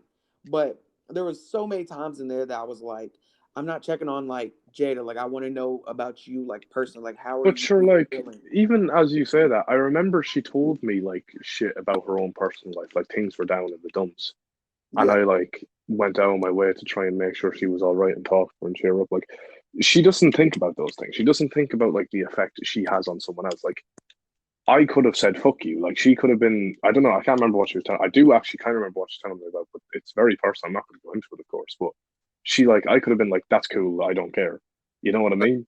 Yeah. Like with the way she treats you after you don't do what she wants you to do, It's it's like you're the most subhuman rat be- because you're not up to her standard. You're not doing what she wants you to do. You're your own. You're being you. You're not being what she wants you to be. So right. you're not good enough for her.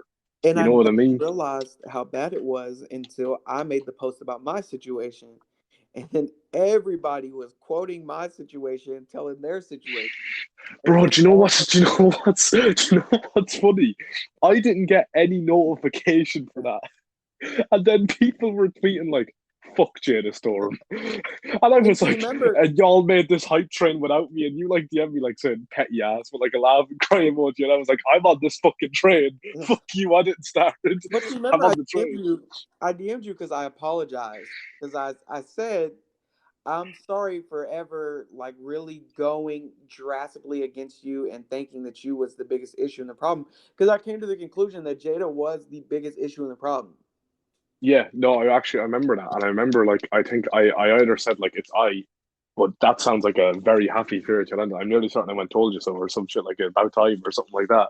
Yeah. Because like numerous people told me when I went to them and I was like, yeah, I don't understand. Because I remember I didn't go and shit talk to her. I actually asked people, I was like, I don't get why it's going this way. I thought like Jada was cool. Not one person said that she was. You know what I mean? Not one person went out of the way to go, yeah, Jada's fine. I couldn't tell you why. Like everyone had a bad story. And the craziest thing was, while they were all unique, they had like the same kind of they had the same plot points, if you could say. Like Yeah. it was always Jada got pissed at them. You know what I mean? Right. And like the only person I could hear a positive from was Andrea, and I'm not going to shit talk Andrea. Like, you know, the entrance is sick, yada yada. But fucking, I heard stories as well about Andrea that were similar to Jada, and I was shocked because I thought Andrea was cool. Like I even wanted Andrea in art shit, and we actually had art collabs planned where we were going to go to artists and everything, but it never happened. Like, and this And is a little fun fact. personally for me, and here's where I'm not gonna name drop or anything, but I've had conversations with other people, and I think it is taking Andrea, and I don't want to speak for it. I'm not trying to kill anybody's friendships or anything like that. Yeah. But I'm thinking that with all this stuff happening as of late, I think it's becoming a little bit more noticeable than before. As far as like, I think she notices when Jada's in the wrong, and I don't know if Yeah. she addresses it to her personally. I don't know their situation, but I think she knows, and that's something I can respect about Andrea, because when Jada made the tweet about me saying somebody told my friend that their kids aren't as important as Carl, or something crazy, um, I DM'd Andrea because I wanted to make sure personally that I didn't offend her. And Andrea's like, oh no, like she took that completely wrong. That's like, she's like, I can't apologize for her, but I'm sorry because like I didn't take it that way. And I was like, okay, like, it just makes me feel better that like you guys didn't have a conversation, and then that's what she got out from the conversation. That wasn't my intentions at all. And like I said, I think Andrea has noticed. I think she's noticed what's been happening recently. But like I said, um, I just hope that I don't know any stories. I haven't heard any bad stories about Andrea as far as that. I've only heard, now to be fair, I haven't heard many. Yeah, And the story I did hear was like, it was like a Jade. Like, you could if you told me the story and just replaced Andrea's name with Jada, I'd believe it was Jada. Like, it was a very Jada moment. yeah, But like Andrea, like I have no real issues with Jada or Andrea. I know she doesn't like me and she chose Jada's side, and Jada's her friend. I don't mind. But right. like And they're I was close. going I'm to pretty say sure as they well, talk on we the were, phone. oh yeah, they're Yeah, close, like they're good friends. yeah. But I remember, like, I was going to say, we were supposed to actually get like an art thing together Uh-huh. before the match, and this was actually going to be a hype up for the match. Yeah, And it was going to be a fight comic between Taylor and Andrea, because Taylor's Nerezza's girlfriend. So, and yeah. Andrea was going to win, and then it was going to be like, oh, so this is like, oh, it's personal, yada yada. But like, I even remember, I can't remember who brought it to you, and it was in the whole situation of Jada and Corey, and like, you know, they all didn't like me, where they were DMing you like, oh, Nerezza said like, Andrea's a stripper and that's too far. And they were trying to make this narrative that I took a step too far, when in reality I asked Andrea, can we like insult each other's characters on the personal level? So like Andrea got to call Nerezza Penny, and Nerezza got to say Andrea was a stripper, because according to Andrea, the character, she's supposed to be a stripper before she became a wrestler. And Yeah. I was sitting there like, yeah, we'll do it. And she was down for it. And they text you like, oh no, she's gone too far. This is too far. Andrea didn't want this. And they're like, I don't get shit like that. Like I did not. I remember like you texted me that, and I was sitting there in confusion. I was like, what the fuck is he trying to tell me? Yeah, because I was confused too. Because I was very confused. Because I But just you're even at that, you couldn't find the messages. yeah, I was You trying were to like, find what the that, fuck are they talking because I was about? like, where did Nez offend her? And the only thing I could find that was maybe even slightly offensive was the stripper comment. And And like, I showed you a screenshot where we agreed to say it to each other, so it made no sense. We were both like, what the fuck? Like, when they're going to that extent to try and like drag someone down, like, even they wanted to make like a big post about me to try and like blacklist me and shit. Like, you know, like, it's about time you go outside, you touch grass, because like, I don't like our pro that much. I'm not going to go out of my way to make a big fuck off status about them, unless they do something fucking awful. And then I might go, yeah, look, that's a bit stinky. But I'm not going to go on my way to try and cancel someone unless they've done something very bad. The only time I've tried to actually get someone kicked out was, what's her name, Adriana or some shit, when they said like, fucking, they had like a whack ass opinion on racism. But I was like, bro, like, anytime I brought up something like, no, that's like racist. Black people can say the N word not everyone can. Why can't we? Because it's not our word. Well, my religion says I don't give a fuck about your religion. Like it's like that's the only time I've ever felt like I've needed to talk about publicly. I'm not going to go on my way to say Jada was a cunt. I think everyone knows that I don't need to unless she done something awful. Then I go on my way to publicly say like, yo, Jada done this and that. I don't think she should be in the community. Blah blah blah blah. But like when you're going out of your way to purposely kick someone out because you don't like them, like you're clutching at straws to kick someone out. I think that's when you need to just go outside, make friends, socialize. Like you're sad. You're in your room, sad. You're fucking tragic. Like you know what I mean? Yeah. I just it's sad that the situation went the way it did because Because I felt when it like all there was started, we were excited. yeah, You know? I definitely felt like something great could have happened out of it. Like the thing is like with the heel power we have right now, which would have been the same way if we didn't do it the way we done it. Nerezza is one of the, if not the most hated person in Legacy, and that's what we want. Yeah, Corey Rose it's is a believable champion, and then Jada had the name power of being the tough girl. Like it was a very good matchup for those three to go at each other for the championship. It would have been big, but I think as well. I was completely fine after a while because I remember the original plan was me versus Jada. I wanted not to do with Corey. I thought it was going to be a boring run. Corey knocked out of the park. I praised her and shit. Yeah. And it came to a point where Jada became the cunt. And I told Corey, and I think this is something that we actually missed out on, that they used in an argument where I told Corey that I would not mind if Jada wasn't in the feud. And I was just feuding with Corey because of how she was acting. Because remember, she was like, oh, I'm not being a part of it, this and that. And I text Corey, I was like, if she's not a part of it, I don't care. I will gladly take a feud with you. Like, you've been killing it. And Jada used that. I remember she used it and she was like, how about you say it to my face and shit like that? Like, let me. Like, the funny thing is, after I read out that message I read, she blocked me. I couldn't say anything. I couldn't respond to her. So if I wanted to respond to her, I didn't get the chance. Like, she just blocked me immediately. Like, I don't get her attitude of being like, let's say it to my face, don't shit talk me behind my back. Let me shit talk you then. I'll say it to your face then. Like, let me do it then. Like, don't block me. Let me say it to you. Like, she blocked a lot of my accounts too. She blocked the Taylor one. Like, she blocked all of my accounts. Well, I only have two, but you know what I mean. Yeah, she did the same with me, but she forgot I had one more account, so I was able to get the last word in. But yeah, get that last mark you don't. But like, we to this day we don't know why Corey switched up. We don't have an exact reason. We have the theory that Jada said something, but we don't have the exact reason.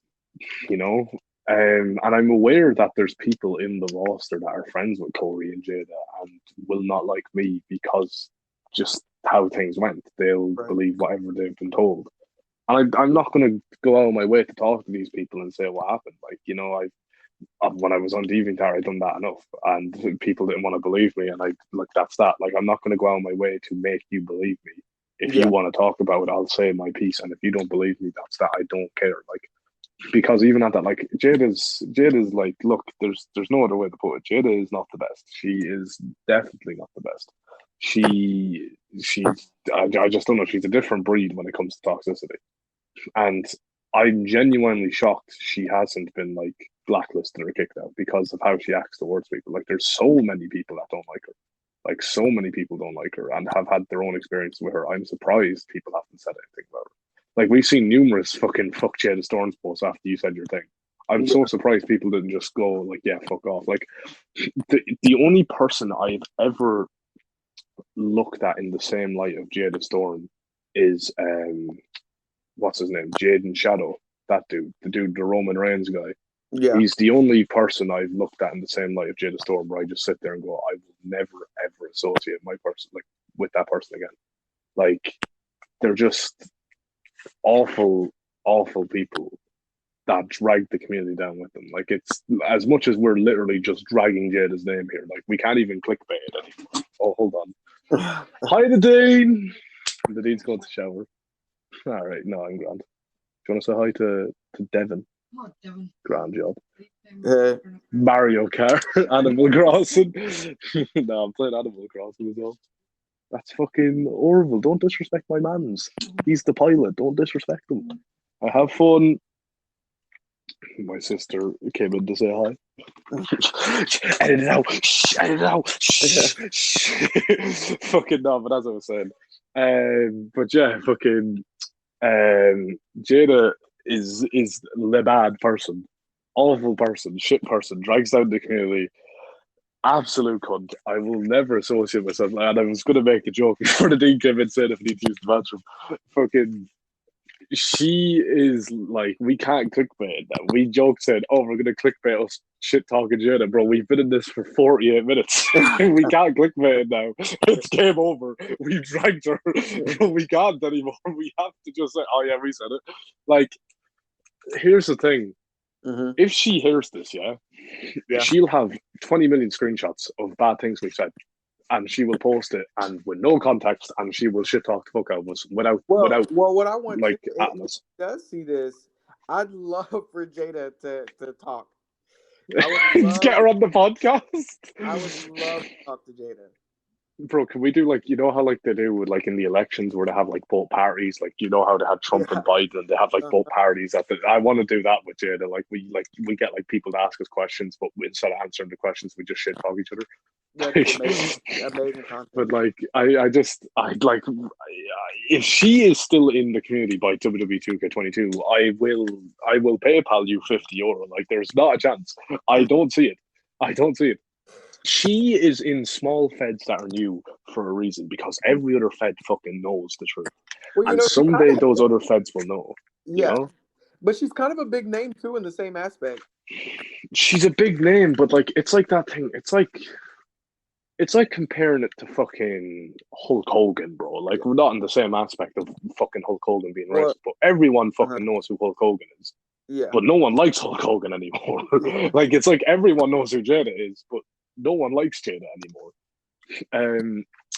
But I think, like, I'm one that's up for change. If you believe you can change, I'll give you the opportunity to change. You know, I myself is someone that has had to go through the hurdles of change, and Jada is one of the few motherfuckers that I said like they're never going to change. Like, I think she should seriously consider, right, new year, new her for 2022, and just try to fix the wrongs. You know what I mean? Like, yeah, I'm genuinely shocked I did not hear about her before it happened to me, because so many people have actually had an experience with her. Yeah. You know? And you know, there was like, a lot of people when I made it's awful. There's a lot of people that said, I've not even spoken to Jada, and she dislikes me and has me blocked. Yeah, like what, bro? Do you know what? She's the Mr. Burns of call. That's who she is. She's the Mr. Burns of call, bro. Fucking, I don't know. One of her friends could be Seymour Skinners. She is, or Seymour Skinners. What? No, Mr. Smithers. I meant. She is the Mr. Burns of call. Like she dislikes everyone. She's greedy and out for herself. You know, like she is literally Mr. Burns. Like there's no two ways around what happened. Like I think everyone in the situation with Jada for us was in the wrong. I don't think anyone was right, but I do think Jada was the big problem. Like it's like if we build a building with bricks and concrete and all that shit, and we mess up the layout of the bricks and it just looks bad. That's us. Jada in this issue was like the concrete's made of piss, and then the entire building falls. Like that's Jada in this entire situation. Like it all stemmed from Jada. She didn't want to lose the title. She didn't want to get pinned. She didn't want to work with me out over. You know. Yeah, and here's why I found out that Jada was manipulative. And this is what makes me think that she changed Corey's mind too. And I don't want it to go out like Corey don't have her own opinion. She's just following somebody else's lead, whatever. I don't want it to go out like that. But she had to say something that altered Corey's opinion about you drastically. But because it came out of the blue. It did. Yeah. And then every owner that hit me up literally tried to paint it as if you was the issue. And I told them, and they asked me what was my experience. I told them, I said, I would say that Nez says some questionable stuff that can get somebody irritated. The Barbie comment. Definitely knows how to ruffle somebody's feathers, but I don't. But I told all of them that Jada was the biggest issue. She had the biggest complaints. And another reason that I was so confused about Corey is because Jada and Corey, when we was doing their rivalry as well, Jada didn't want to get attacked by Devolution because it was against her cause. Yeah, shit, I forgot about that. So You told me about that, yeah.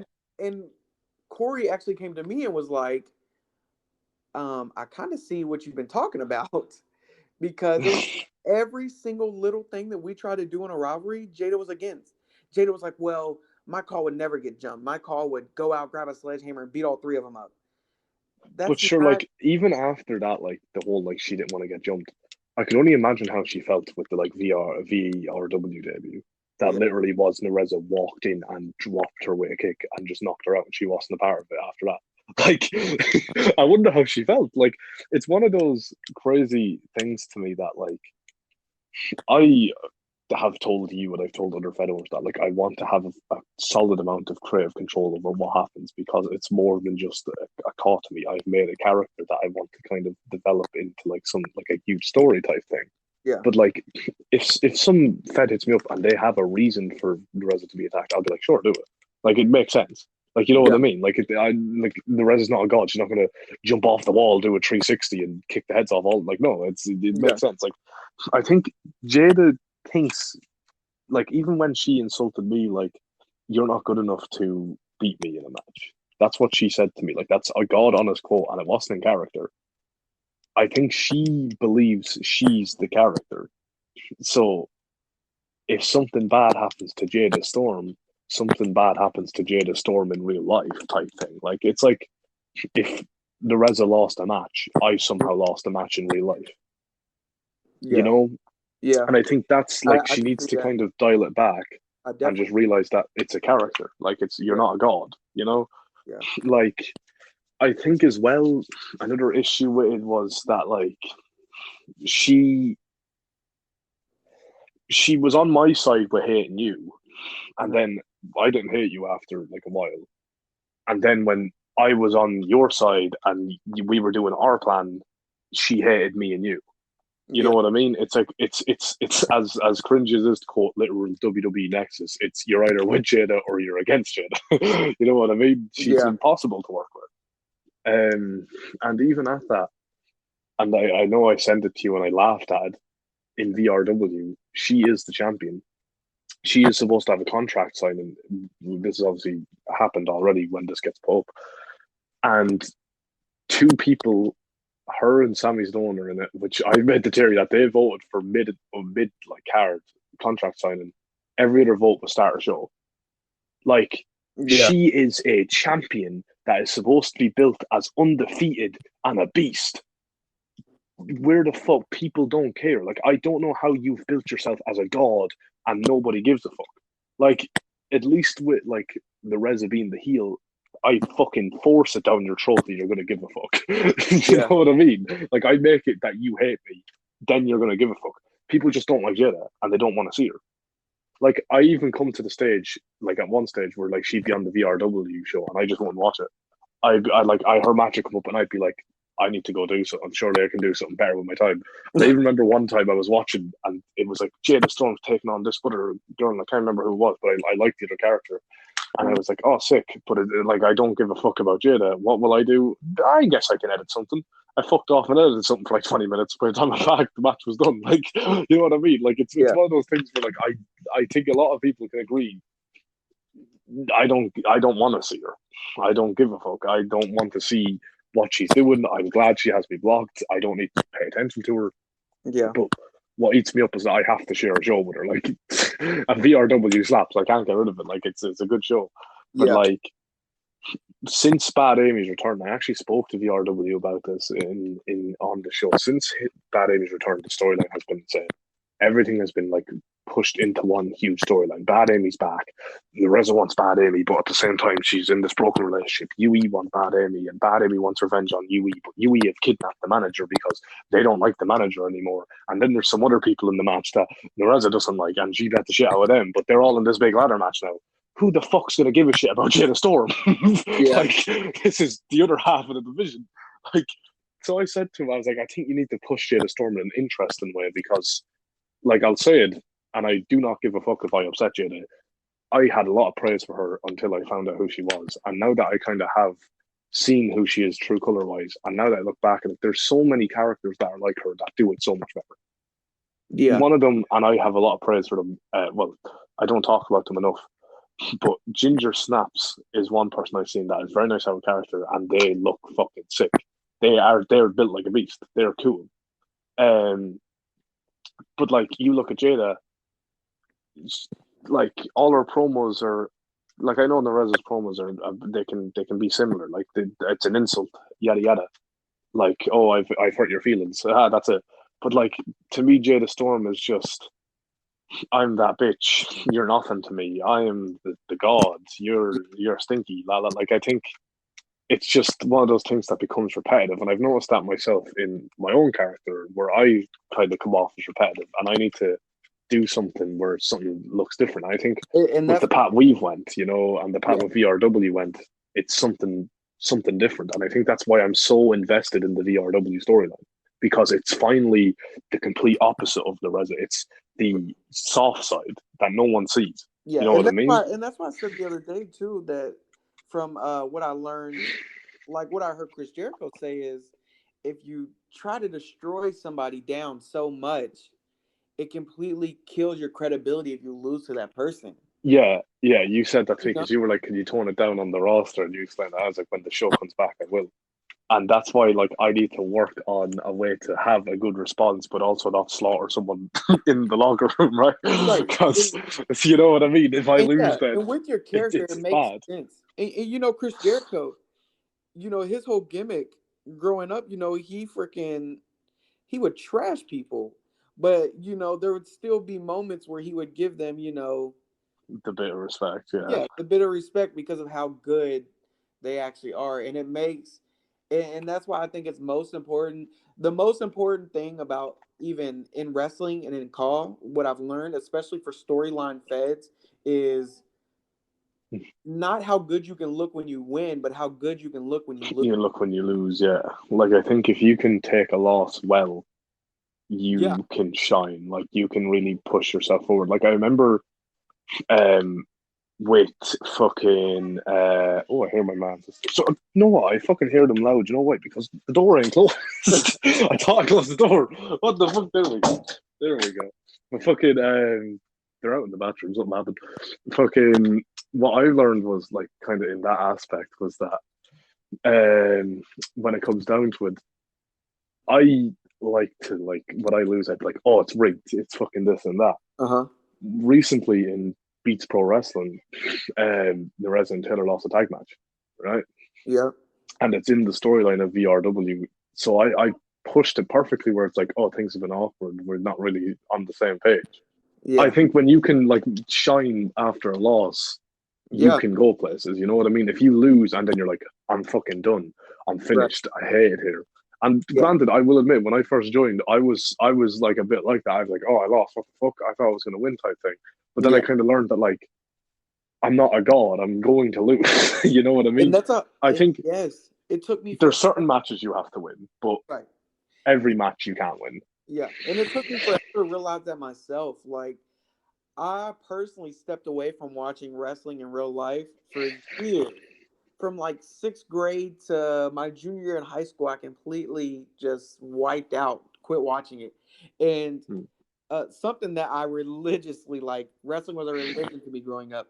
Um, but it's just something that I paid attention when I came back, and obviously I was a lot older when I started watching again. And once you pick up on like the aspects of it and everything, it truly is. Even when I first started in call, I was definitely, when I lost it, like, well, like, I'm not even gonna promo on that. Like, fuck that. I shouldn't have lost that. You know, that was like my mind. Yeah, that's what I was like. I was like, I'm not fucking promoing it. But Like I that's even said that to VRW when I lost the match with Jada. I like because I wasn't even thinking where I was like, "Fuck you, I'm not promo." I didn't even actually know how to promo it because we just came off the huge debut, and I was like, I just lost cleanly. What the fuck do I say? Like, yeah, what do I promo? So I didn't promo it after. yeah, and But like, you know what I mean? I yeah. think Over people the are too years, salty sometimes. You know? yeah, over the years, it's definitely I pick up on it so much more. And like when I went against Honor Bound. Hmm. If you watch Honor Bound, love Honor Bound. Um, and we had a summer series, which is like COH versus Honor Bound. Like it's like a Survivor Yeah, Series. yeah. It's a Survivor Series. Yeah, Yeah. And so I went against somebody named War Chief Townsend, which I is know like, who that is. Damn. yeah, he's been there since like the start of Honor Bound. And he's like kind of like the legend kind of aspect of it, and he's done a lot of different things for him and things like that. And I went into that match, and even my mindset was like, oh, I'm gonna win this match because I'm new, I'm the young face, I'm gonna win it. And then after I lost it, at first I was like, you know what, like I definitely thought I should have won that. But then I was really thinking about it, I was like, it makes sense. It makes sense that I lost to a legend. You know, I'm a rookie coming up as though is what we're pushing. Um, obviously I'm a lot bigger than most guys, and Townsend's somebody who can match my size. Like it just made perfect sense that I lost that. And after I lost it, I got more credit uh Yeah, because of the off of match alone. Like, yeah, the match was and I good. think and not a lot of people consider that either. If you have a really good match, people will follow you. Like, it doesn't matter if you Yeah. win or lose. If your match slaps, I even for me in Rival Pro once, Mhm. I actually got like one day I had a surge in following because I had this match that was like 25-minute long match and it was a banger match. Like even everyone, even the commentator was like, "Yo, this is fucking sick." It was Yeah. 5 stars. And what made it even better, it had an anticlimactic ending where the rest done a head scissor submission, and that was it. And that's how it won. So we had the joke of I choked someone with my thighs, like that was the joke, and I got like this put me over, like, like it was just the entire match was Yeah. brilliant, where no one lost. Like it's if your match is really good, no one loses. It's like as simple as that. If you Yeah. have a really good match, no one is taking an L in it. Right. Everyone's gonna like you, you know. Yeah. And that's all it's about. I noticed that the more and more I go into call, especially when I first started, I was in all these different shows and stuff. I've limited myself. I don't want to be in a bunch of shows. I want to be in one or two shows, and I just want to do one-offs of stuff I haven't done yet. But it's definitely a lot. It's a lot more that I've focused on. And if everybody can get to that point where you focus on the bigger picture of your person and not just the Yeah. small window of you trying to be champ or you want to be champ, like you get so much more invested in your person, and it makes your promos better and everything. It makes If the whole character better. if you're invested in like if you're invested in the win or loss like ratio of what you've done, Mm-hmm. you're not gonna have fun. If you're invested in like building it into something, then you're gonna have fun. Like Yeah. I've had a lot of fun, and I've said numerous times at VRW. I had a lot of fun. I have a lot of fun in Legacy.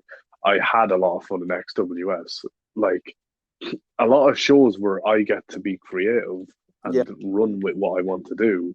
Like Axis as well, prime example of just having the creativity. It's fun because you get to build what you want to do. And even at that, like we've planned who's going to lose and who's going to win between me and the other person. Like we've planned who's going to do what, and we've planned who's going to take it out. So like if I see next week I lose or some shit, I'm like, I know this is going to happen. I can perfectly promo it now.